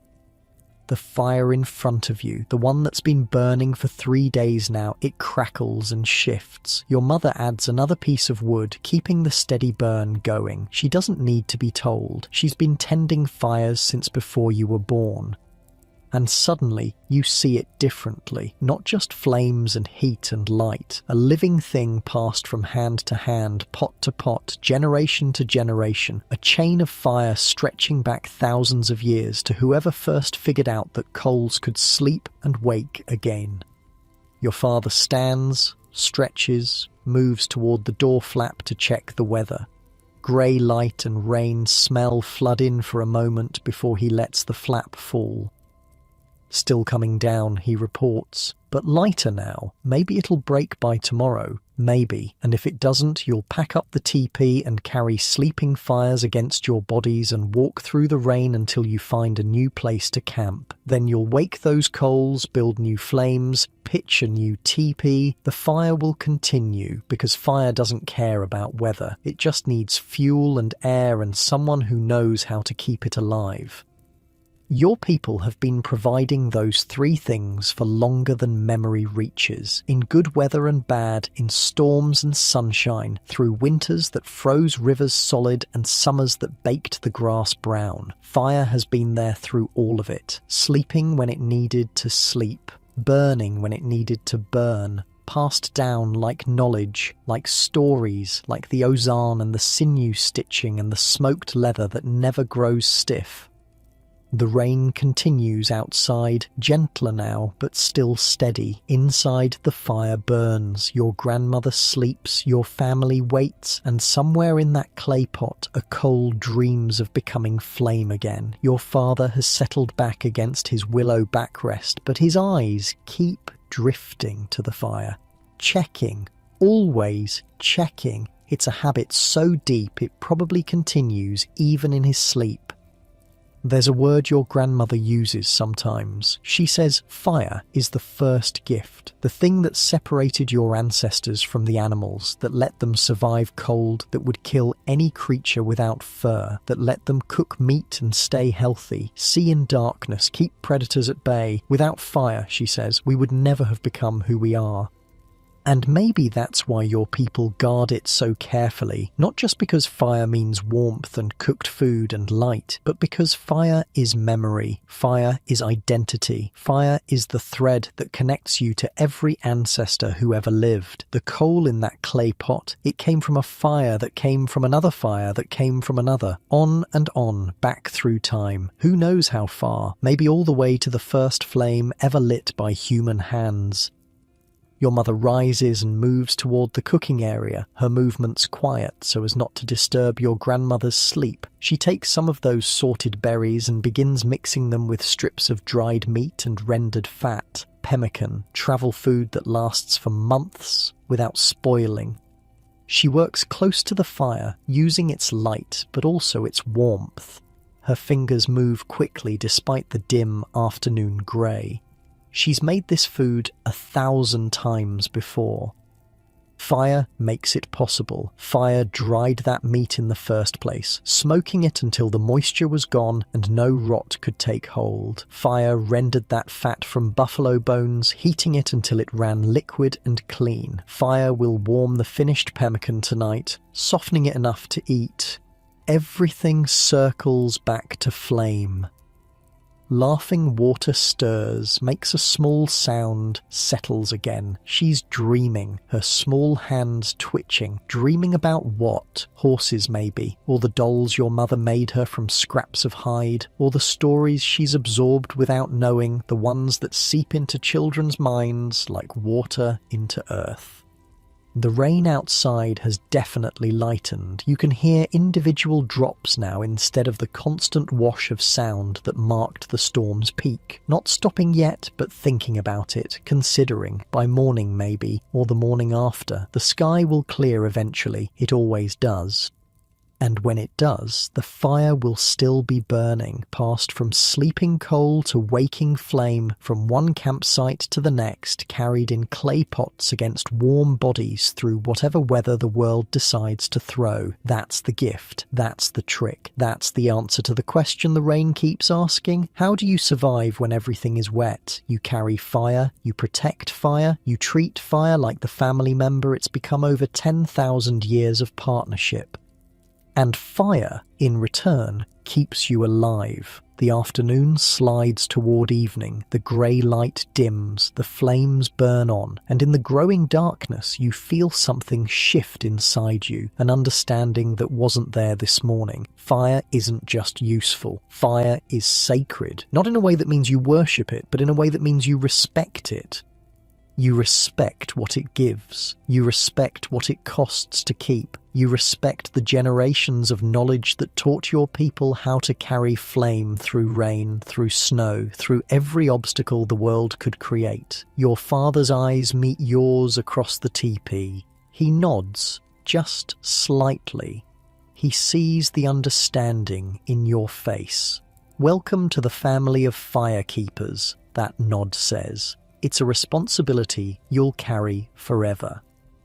The rain whispers against the walls, the coal sleeps in its clay pot, the flames dance their endless dance, and you sit in the warm, dry centre of it all, feeling the weight of 10,000 years settle gently on your shoulders. Running Fox's moccasins are dry now, completely dry, sitting by the fire where he left them hours ago. He picks one up and turns it over in his hands, checking the sole, testing the leather's flexibility. Still soft, he announces, to no one in particular, just like new. Your mother glances over from her pemmican work and smiles. That's the point. Running Fox pulls the moccasins on, wiggling his toes inside. The leather hugs his feet like a second skin, already warm from sitting near the flames. He could walk out into the rain right now, soak them completely, and in an hour they'd be dry again. That's not an accident. That's design. Your Uncle Grey Horse has been quiet most of the afternoon, working on something in his corner of the teepee. Now he looks up, his broad face thoughtful. You know why we don't try to make moccasins waterproof? Running Fox shrugs. Because we can't? Grey Horse shakes his head. Because we're smarter than that. He sets aside whatever he was working on and leans forward, settling into the posture of a man about to explain something important. Think about it. You could treat moccasins with grease and pitch until they sealed out every drop of water, make them tight as a drum, waterproof. Sounds good, right? Running Fox nods. Wrong. Grey Horse's voice carries the authority of someone who learned this lesson the hard way. Waterproof means water can't get in, but it also means water can't get out. Your feet sweat. Everybody's feet sweat. Seal that moisture inside and you've got a different problem. Wet feet from the inside instead of the outside. And wet feet, your father adds from across the fire, mean blisters, infections, frozen toes in winter, dead men. Grey Horse nods. The Europeans, when they first came here, they wore those stiff leather boots, sealed tight with wax and stitching. Took them a whole day to dry out when they got wet, and inside, their feet were rotting while they walked. He makes a face like he's smelling something bad. Our moccasins, they breathe. The leather lets air through, lets moisture escape. Your feet stay drier because they can actually dry themselves. And when the outside gets wet, the whole thing dries in less than an hour by a good fire. Running Fox looks down at his feet, seeing his moccasins differently now. The trade-off, Grey Horse continues, is that yes, your moccasins will get wet when you walk through rain or streams or morning dew, but so what? They'll be dry again before you've finished your next meal. The smoked leather, it doesn't care about getting wet. It dries soft every time. No stiffening, no cracking, no changing shape. Your mother sets down her pemmican work and picks up a pair of moccasins from the pile of items waiting to be maintained. Her moccasins, the ones she wears every day. "Feel this," she says, handing them to you. You take them. The leather is impossibly soft, almost like cloth. You can bend them in half, roll them up, twist them into shapes that would crack any European boot into pieces. And yet they're strong. You've seen your mother walk miles in these, over rock and thorn and frozen ground.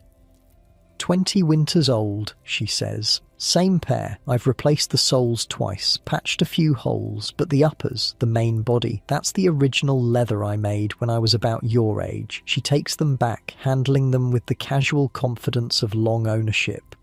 The secret is in the smoking, same as everything else, and in using them right. Dry them every night, even if they're barely damp. Oil them occasionally with a little grease. Replace the grass lining when it gets matted down. She turns one moccasin over, showing you the sole. See how thin this is? A European would say it's not enough protection. They'd want thick leather, stiff leather between their feet and the ground, but thick leather holds water. Thick leather takes forever to dry. Thick leather numbs your feet, so you can't feel what you're walking on. These, she says, flexing the thin sole, these let me feel every stone, every root, every change in the ground. I walk better because I can feel where I'm stepping, and yes, they wear out faster, so I make new soles. It takes an afternoon, better than ruining my feet in heavy boots that never dry. Grey Horse makes a sound of agreement. The traders laugh at our moccasins sometimes, say they're flimsy, say they'd fall apart in a real European winter. He shrugs. Then the traders get caught in a river crossing and spend 3 days with rotting feet while their boots dry out, and suddenly our flimsy moccasins don't seem so funny. Grass lining, Running Fox is paying attention now, the way he always does when practical skills are being discussed. Your mother nods. Dried grass, stuffed inside the moccasin. It cushions your foot, keeps it warm, and most importantly, absorbs moisture. When your feet sweat, the grass soaks it up. When the moccasin gets wet from outside, the grass holds that water away from your skin while everything dries. She gestures toward a bundle near the wall. I change the grass every few days. Old grass goes into the fire, new grass goes into the moccasins. Takes a minute, keeps my feet healthy. Grey Horse is nodding along. The lining is the part most people don't think about, he says, but it's the part that makes everything else work. Without it, you're just wearing leather bags on your feet. He pulls off one of his own moccasins to demonstrate. Inside, you can see a layer of dried grass, still fluffy despite a day of use. He presses it with his thumb, and a tiny bit of moisture darkens his skin. See, absorbed throughout the day. Tonight I'll replace it with fresh grass. Tomorrow my feet will be dry and comfortable from the first step. The rain continues its gentle patter outside. The evening light has grown dim enough that the fire provides most of the illumination now. Shadows dance on the ozan as the flames move. Your grandmother has woken, though she hasn't moved from her resting position. Her old eyes are open, watching the conversation, a slight smile on her weathered face. Tell them about the containers, she says. Her voice is soft from sleep, but still clear. Tell them how we keep things dry when the whole world is wet. Grey Horse stretches, his joints popping audibly. The containers, right. He reaches behind him and pulls out a puff flesh. One of the stiff, rawhide envelopes that holds so much of your family's belongings. This one is painted with geometric designs in red and yellow, patterns that identify it as belonging to your household.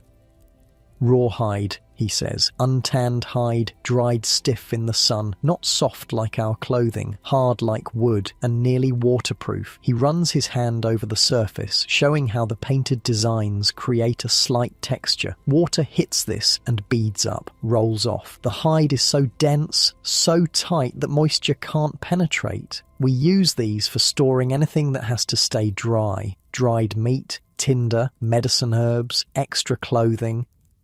The making of a parfleche, he adds, that's a skill in itself. You take a fresh hide, scrape it clean of flesh and hair, then stretch it in the sun until it dries hard. No tanning, no smoking, no brain treatment, just raw hide, cured by the air itself. Your mother nods. The painting comes next? Those designs aren't just decoration. The pigments, mixed with fat, they add another layer of water resistance. Every line of paint is another tiny barrier the rain has to get through.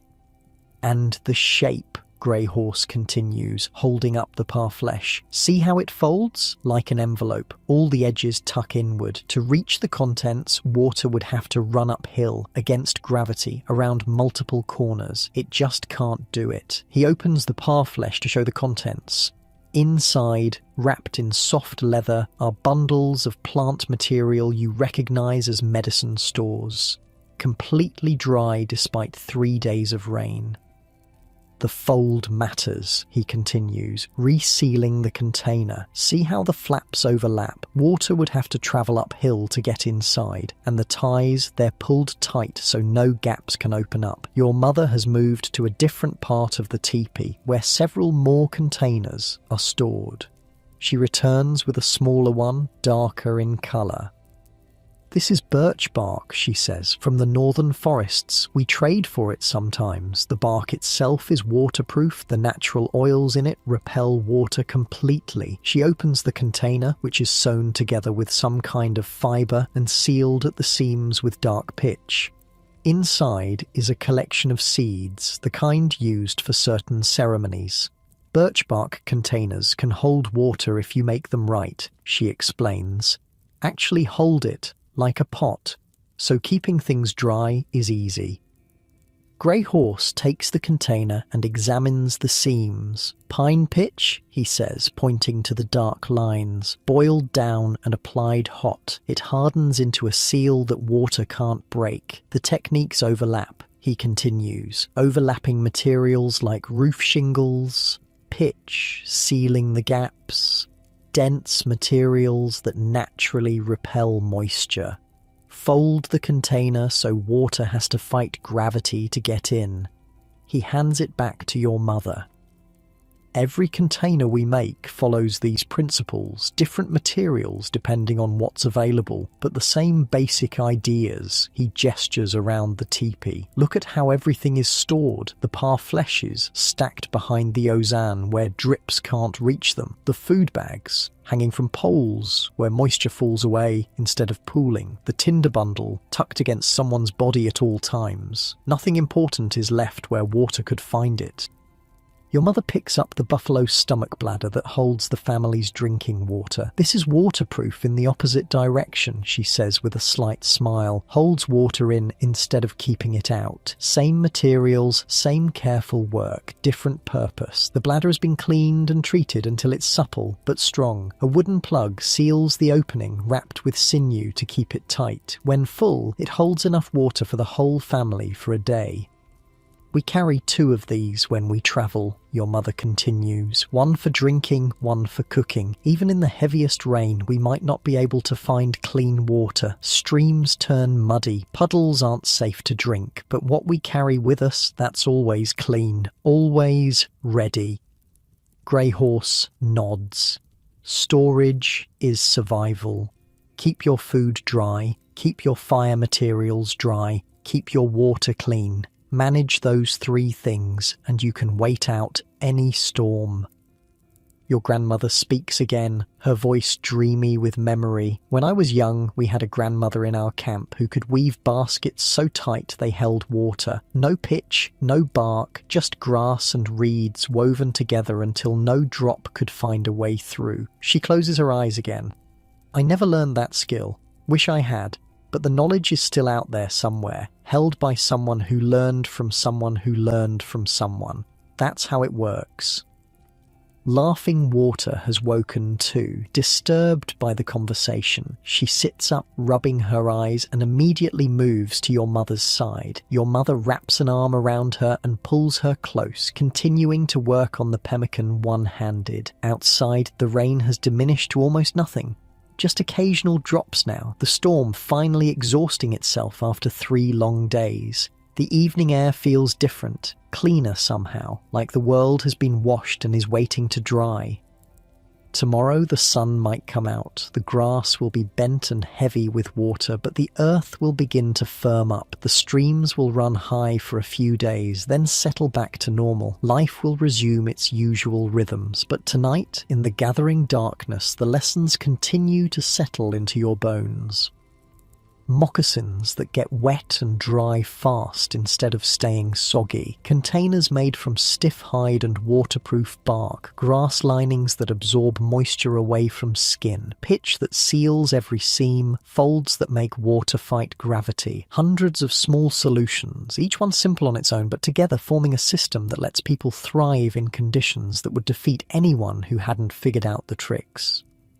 Your people figured them out over generations, over centuries, over millennia, trial and error and careful observation and the passing down of knowledge from grandmother to mother to daughter. The fire burns lower now. Your father adds wood without being asked. The flames climb higher for a moment, then settle into a steady glow.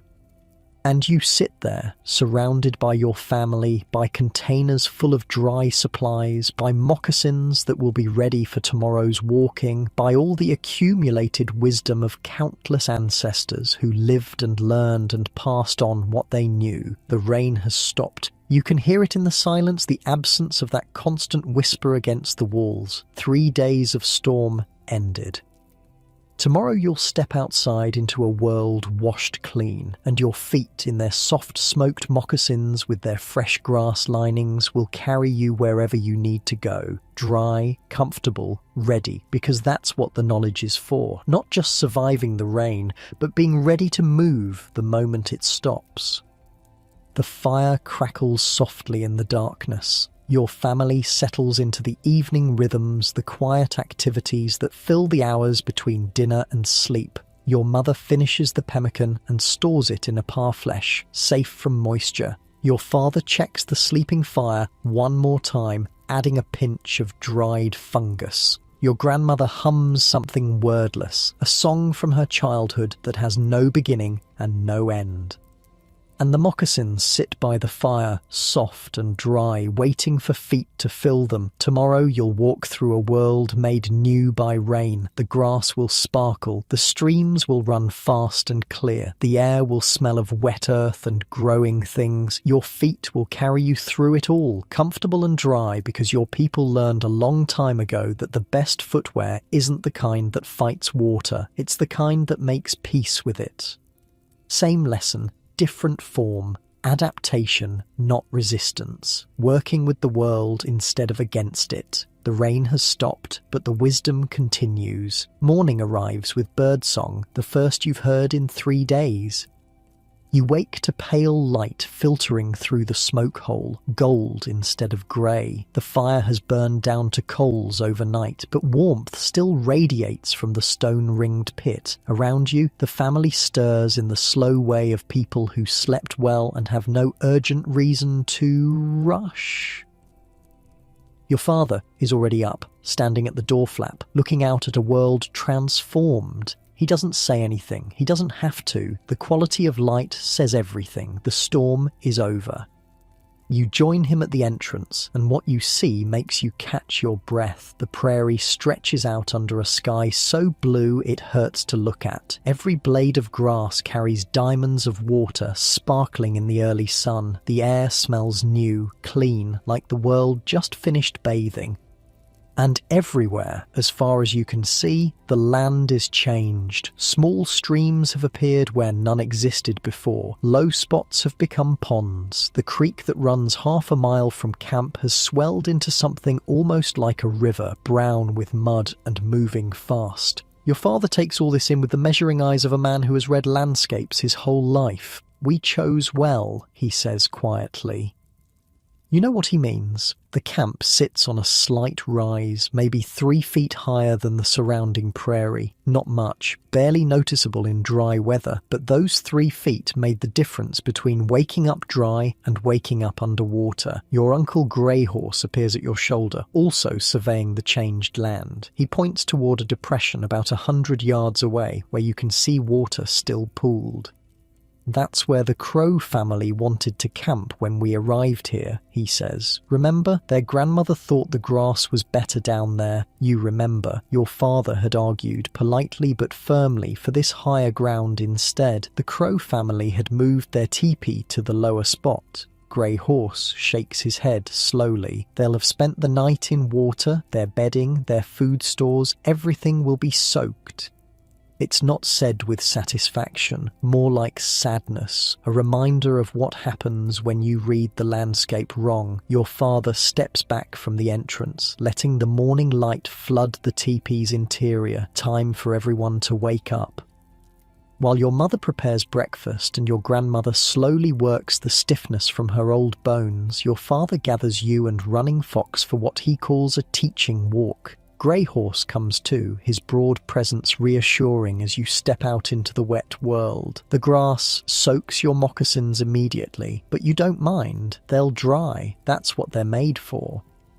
Your father leads the way, moving across the prairie with the confident stride of someone who knows exactly where he's going. After a few minutes, he stops at the edge of that depression where the Crow family's teepee stands surrounded by muddy water. The family's already up working to salvage what they can. Their teepee covering is dark with moisture. Their belongings are spread on the wet grass, drying in the sun. One of the children is crying. The grandmother looks exhausted.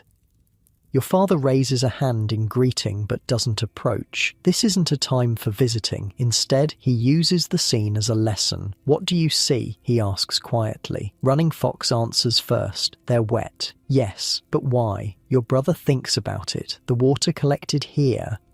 Your father nods. "This is a low spot. Not by much. A few feet, maybe. But in a storm like we just had, a few feet is everything." He gestures around the depression, tracing its edges with his hand. "See how the ground slopes toward this point from all directions? Every drop of rain that fell on the surrounding prairie flowed downhill and ended up here, a bathtub with no drain." Grey Horse picks up the lesson. "The grass here is thicker," he says, "greener." That's what the Crow grandmother saw. She thought it meant good grazing for the horses, good camping. "And she was right about the grass," your father adds. "But she was wrong about why. The grass is thick because this spot stays wet longer after every rain. The water collects here and soaks in slowly. Good for growing things, bad for living things." He turns and starts walking again, leading you up a gentle slope to a flat-topped rise maybe 50 yards away. From here, you can see the whole prairie spread out below you. "This is where we should have camped," your father says. "If we'd had more choices, I would have picked this spot instead." He points to the ground beneath your feet. "Feel that? Rocky underneath. The rain hits this ground and drains away fast. Doesn't pool, doesn't soak. By tonight this spot will be completely dry while that low area is still muddy." Running Fox is looking around with new eyes. "But we camped over there," he says, pointing toward your teepee. "That's not as high as this." Your father nods. "It was a compromise. This hilltop is exposed. The wind hits it from every direction. In a storm with strong winds, our teepee would have taken a beating up here, maybe lost poles, maybe torn covering. So we chose the middle ground, high enough to avoid flooding, but low enough to get some protection from the wind." Grey Horse walks to the edge of the rise and points toward a line of low hills to the west.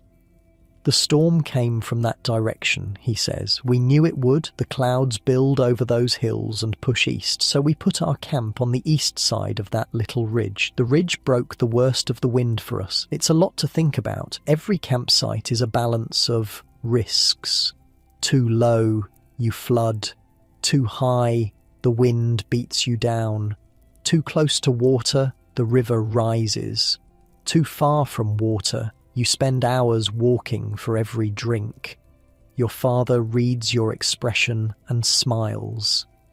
"It gets easier," he says. "After enough seasons, you start to see the land differently. The shapes that hold water, the slopes that drain it, the places where wind rushes and the places where it calms. It becomes like reading a friend's face. You just know." He leads you down from the rise, following a different route back toward camp. As you walk, he points out features you've never noticed before.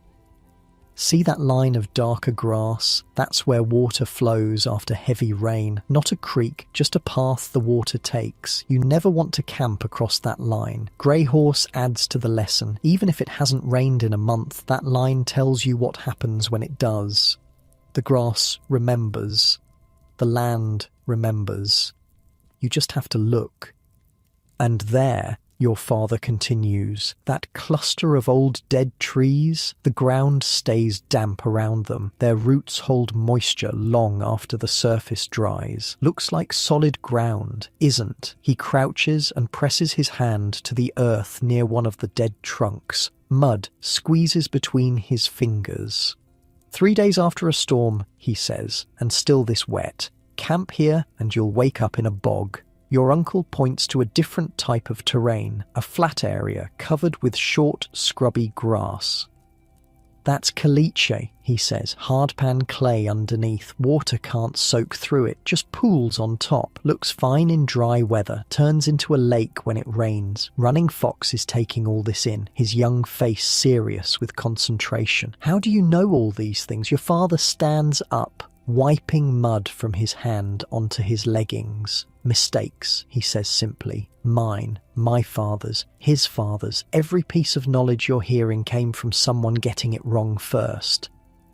He starts walking again, leading you around a low mound that rises barely above the surrounding prairie. Ant hill, he says, tapping it with his foot. The ants always build where drainage is good. If you're in a new area and you're not sure about the ground, look for ant hills. They've already done the work of figuring out where water won't pool. Grey Horse laughs. My grandfather used to say the ants are better at picking camps than most men. Running Fox is pointing at something now. What about over there? That looks good. He's indicating a sheltered spot at the base of a steep cutbank where the land drops suddenly toward a dry creek bed. Your father's face grows serious. That's a death trap. Looks protected, I know. But in a flash storm, water pours off the hills and rushes through that creek bed. Anyone camped there would be swept away before they could react. He pauses, making sure Running Fox is listening.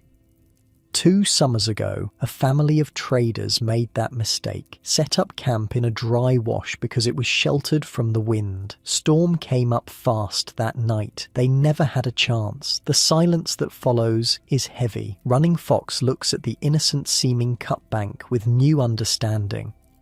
The land can kill you, your father says quietly. Not because it's cruel, because it follows its own rules. Water goes down, wind goes through gaps, cold settles in low spots. If you know the rules, you can work with them. If you don't, you become another lesson for the next generation. Grey Horse has been walking ahead, and now he calls back. Here's a good one. Come look. You join him at a spot where the ground rises slightly, surrounded on 3 sides by gentle slopes. To the west, a thicket of willows provides a windbreak. To the east, the land drops away toward the creek, far enough that flooding isn't a concern. If I were picking a camp, Grey Horse says, this would be my choice. High enough to drain, windbreak to the west, water within walking distance but not dangerous. Good sight lines in most directions. Your father walks the perimeter, testing the ground with his feet. Soil's sandy here, he notes, drains fast, and the willow thicket means there's water underground, so we could dig a seep well if the creek was too muddy. He nods slowly. This is a teaching spot. Remember it, when you're picking camps on your own, look for places like this. The sun has climbed higher now, warming the wet land, pulling mist from the soaked grass. Steam rises in thin wisps all across the prairie, making the world look dreamlike. You turn back toward your own camp, where your mother will have breakfast waiting. Your moccasins squelch with every step, but they're already starting to dry around the edges. By the time you eat, they'll be comfortable. By the time you pack up to travel, they'll be like they were never wet. The lesson walks with you, settling into your bones the way all the other lessons have settled. Where to camp, where not to camp, how to read the land like a language, understanding what it's telling you about water and wind and safety. Your ancestors learned these lessons the hard way over thousands of years, flooded camps and collapsed teepees and swept away families. Every disaster became a story, and every story became a warning, passed down through generations until it reached you here on this wet morning. Now you know. And someday you'll teach your own children, and they'll teach theirs, and the knowledge will flow forward like water finding its way downhill. Always forward, always finding a path, always reaching toward the future. Back at camp, breakfast is ready. Your mother has made a thick stew from dried meat and the last of the fresh roots dug before the storm. It's warm and filling, exactly what you need after a wet morning walk. While you eat, you watch the Crow family in the distance, still working to dry their belongings. Their grandmother is directing the effort, her voice carrying faintly across the prairie. She sounds tired but determined. They'll recover. They always do. But they'll also remember this lesson next time. They'll camp higher. Your grandmother sits beside you, eating slowly, her old eyes watching you watch the Crow family. You learned something this morning, she says. It's not a question.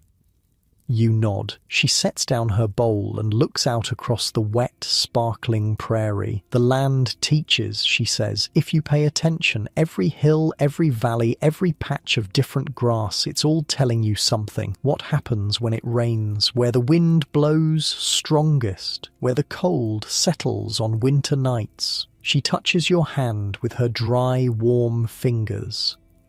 Your grandfather, before he walked on, he could read land he'd never seen before. We'd travel to new country and he'd pick the perfect camp spot in minutes. I asked him once how he knew. He said the land told him. Your father is packing the teepee now, working with your mother and uncle to collapse the poles and roll the covering. The process is smooth, practiced, each person knowing exactly what to do without being told. In an hour, maybe less, your home will be a bundle on a travois, ready to move. And when you make camp tonight, somewhere else on this endless prairie, the first thing your father will do is read the land, check the drainage, find the windbreaks, look for the anthills, choose a spot where water can't collect and wind can't destroy. All those skills, invisible until you need them. All that knowledge passed down through more generations than anyone can count. The sun climbs higher. The mist burns away. The prairie begins to dry, grass springing back from its flattened, rain-beaten state, reaching for the light. You finish your breakfast and stand to help with the packing. Your moccasins are dry now, soft and comfortable on your feet. Your clothes are dry. Your bedding, protected by the ozan all through the storm, is dry. Everything works. Everything connects. The teepee kept you dry. The moccasins let you walk through wet grass without worry. The containers kept your food safe. The sleeping fire travelled in its clay pot, ready to wake at tonight's campsite. And the knowledge of where to camp made all the rest of it possible. Without that knowledge, none of the other skills would matter. You could have the best teepee ever built, and it wouldn't help if you pitched it in a flood zone.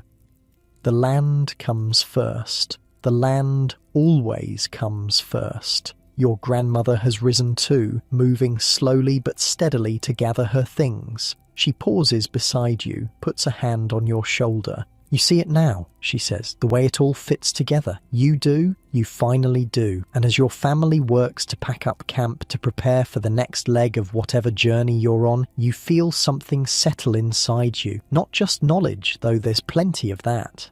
Something deeper. Confidence. The quiet certainty that you can survive what the world throws at you because your people have spent 10,000 years learning how. The rain will come again. It always does.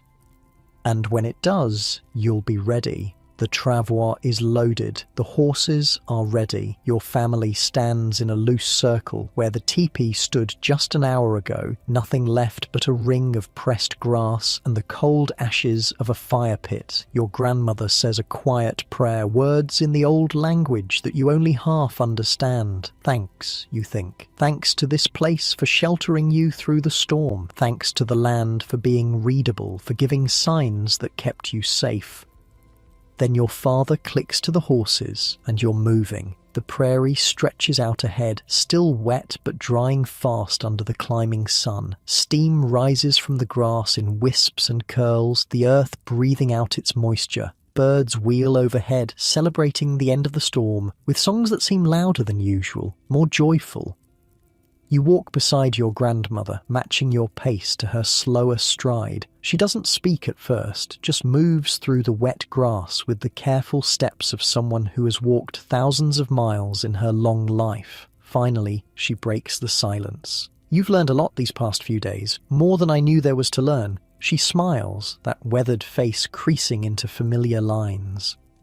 That's always how it is. The more you know, the more you realize you don't know. It's like drinking from a river. You can swallow and swallow, but the water just keeps coming. She reaches down and plucks a stem of grass, still heavy with raindrops. This storm, she says, rolling the stem between her fingers, this was a gentle teacher. 3 days of rain, but nothing dangerous. No floods sweeping away camps, no lightning striking down horses, just water falling from the sky and your family staying dry beneath it. She hands you the grass stem.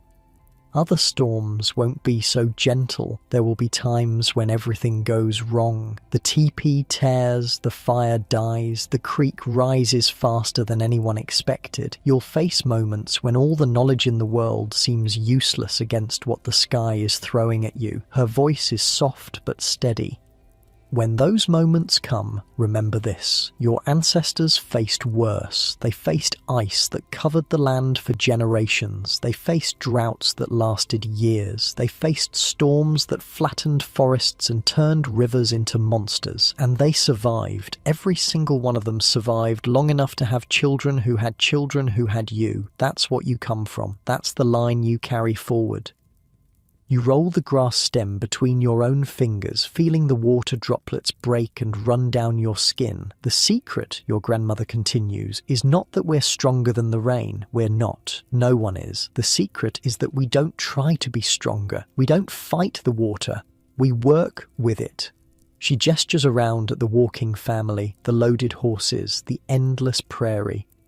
Everything we do is about working with the world instead of against it. The teepee doesn't block rain, it sheds it. The moccasins don't seal out water, they dry fast. The containers don't fight moisture, they guide it away. Even choosing where to camp, that's not about conquering the land. It's about reading it, understanding it, finding the places where water goes and staying out of them. She stops walking for a moment, turning to face you fully. The Europeans who come here, some of them don't understand this. They try to build walls against the weather, try to force the land to be what they want, try to make water go where water doesn't want to go. She shakes her head slowly. Sometimes it works, for a while, but the land always wins eventually. The rain always finds a way. The only people who survive in the long run are the ones who learn to be part of things instead of apart from them. She pauses, looking up at the sky, that endless blue that has replaced yesterday's grey. The rain isn't our enemy, she says. It fills the rivers, grows the grass, brings the buffalo. Without rain, this prairie would be dust and death, so we don't curse it. We just learn to live with it, to let it fall and keep ourselves dry while it does.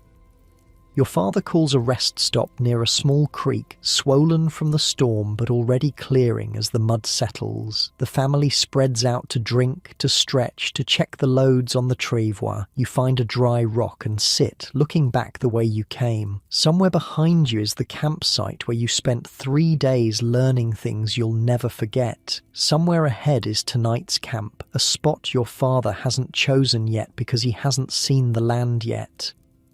But he will choose well. He always does. The creek makes a gentle sound as it flows past, water talking to stones in a language older than any words. You watch it for a while, thinking about how this same water fell from the sky yesterday, collected in tiny streams, joined together and now flows towards some distant river you'll never see.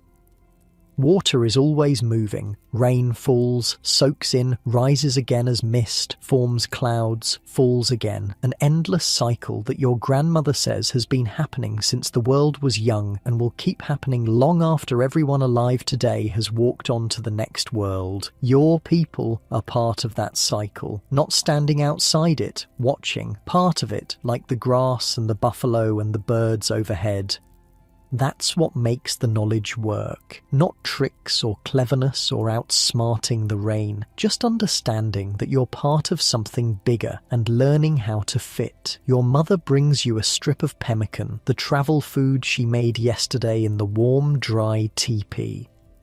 You chew it slowly, tasting the berries and meat and fat, all of it preserved through techniques your people perfected over countless generations. She sits beside you on the rock, her presence comfortable and familiar. What are you thinking about? Everything, you say, all of it, how much there is to know. She nods, understanding. It felt that way for me too, at your age, like suddenly seeing a whole world that had been invisible before. She looks out at the prairie, the same view you've been watching.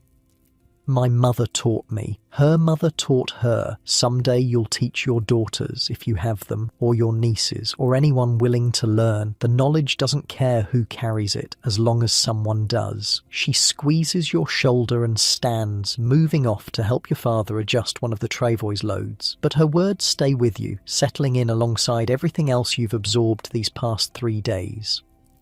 Running Fox is playing at the edge of the creek, tossing pebbles and watching the ripples spread. Laughing Water sits with your grandmother, being taught something about the plants growing near the water. Your Uncle Grey Horse is checking the horse's hooves, making sure no stones have lodged in the soft ground. Everyone doing what they know how to do, everyone part of a system that works.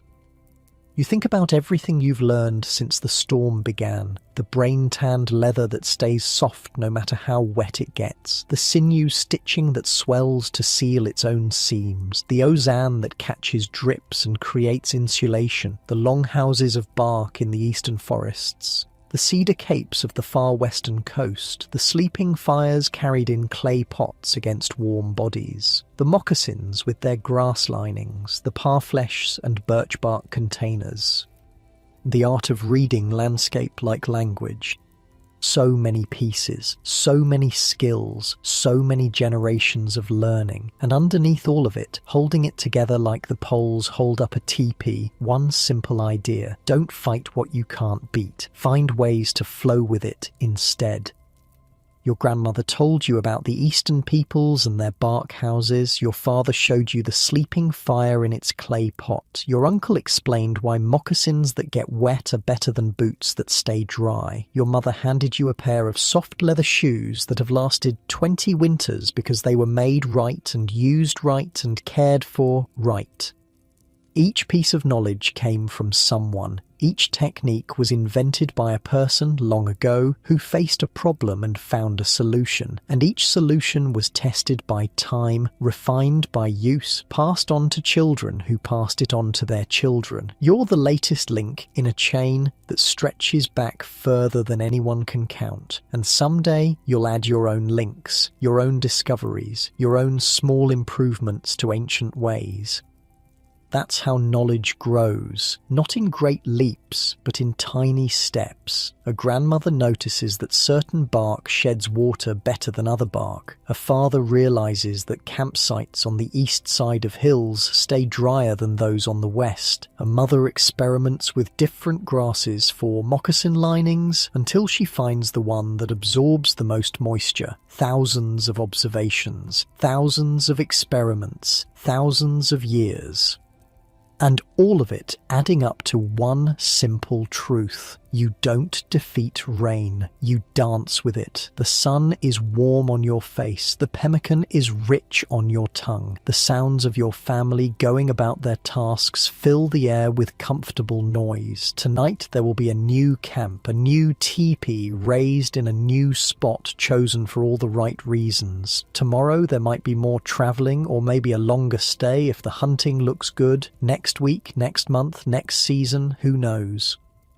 The only certainty is that the rain will come again. It always comes, and when it does, your people will do what they've always done. Build shelters that breathe, wear clothes that dry, carry fire in their hands, store food in containers the water can't touch, camp on ground the floods can't reach, live with the rain instead of against it. Your grandmother is walking towards you, her rest finished, ready to continue the journey. She stops beside your rock and looks down at you with those ancient eyes that have seen so many storms. "You carry it now," she says. "Everything I know, everything my grandmother knew, everything stretching back to the beginning. It lives in you now." She touches your forehead gently. "Pass it on when the time comes. That's all we ask. Learn it, live it, pass it on." Then she's moving again, joining the line of family and horses as your father calls everyone to continue. You stand, brush off your leggings and fall into step with the others. The wet grass bends under your feet and springs back behind you, leaving no trace of your passage. The sun climbs toward noon. The prairie stretches out forever in all directions. And somewhere behind you, already disappearing into distance and memory, a circle of pressed grass marks where you weathered a storm and learned how your people have been doing exactly that since time began. The rain will come again. You'll be ready. The story is ending now, the way all journeys eventually end. Not with fanfare or drama, but with quiet steps continuing forward, one after another, into a future that stretches out like the prairie itself. Whitebird walks with her family toward tonight's camp. The sun warms her face, the grass whispers against her dry moccasins, her grandmother's words echo in her heart like the memory of rain on a teepee roof. And you, listening to this story in your own warm bed, in your own dry room, you carry something of her now, something of all of them. The knowledge that people have always faced challenges, that storms have always come, that the sky has always found ways to test the creatures living beneath it, and that those creatures, the human ones at least, have always found ways to answer. Not by building higher walls, not by fighting harder, but by watching, learning, adapting, by noticing which bark sheds water best, by discovering that certain plants make fire last longer, by understanding that the world isn't an enemy to defeat but a partner to dance with. Your own roof keeps the rain out. Your own walls hold the warmth in. Your own bed cradles you in softness that Whitebird's grandmother could barely have imagined. But the principle is the same. Someone, somewhere, figured out how to solve a problem, and that solution was passed down, refined, improved, until it reached you here in this moment. You're part of the chain too, part of the long line of humans who learn and teach and keep the knowledge flowing forward. And now, as this story settles around you like a warm blanket, as the images of teepees and prairies and wise grandmothers fade into comfortable darkness, you can let yourself drift. Let the knowledge sink in. Let the rhythm of walking feet and falling rain become a lullaby. You're safe, you're warm, you're dry. Just like Whitebird in her teepee, just like the people of the longhouse in their bark-covered homes, just like everyone who ever figured out how to live with the rain instead of fighting it. The creek near Whitebird's rest stop keeps flowing, water over stones, an endless gentle sound. Let that sound fill your mind now. Not the harsh drumming of storm rain, but the soft music of water finding its way home.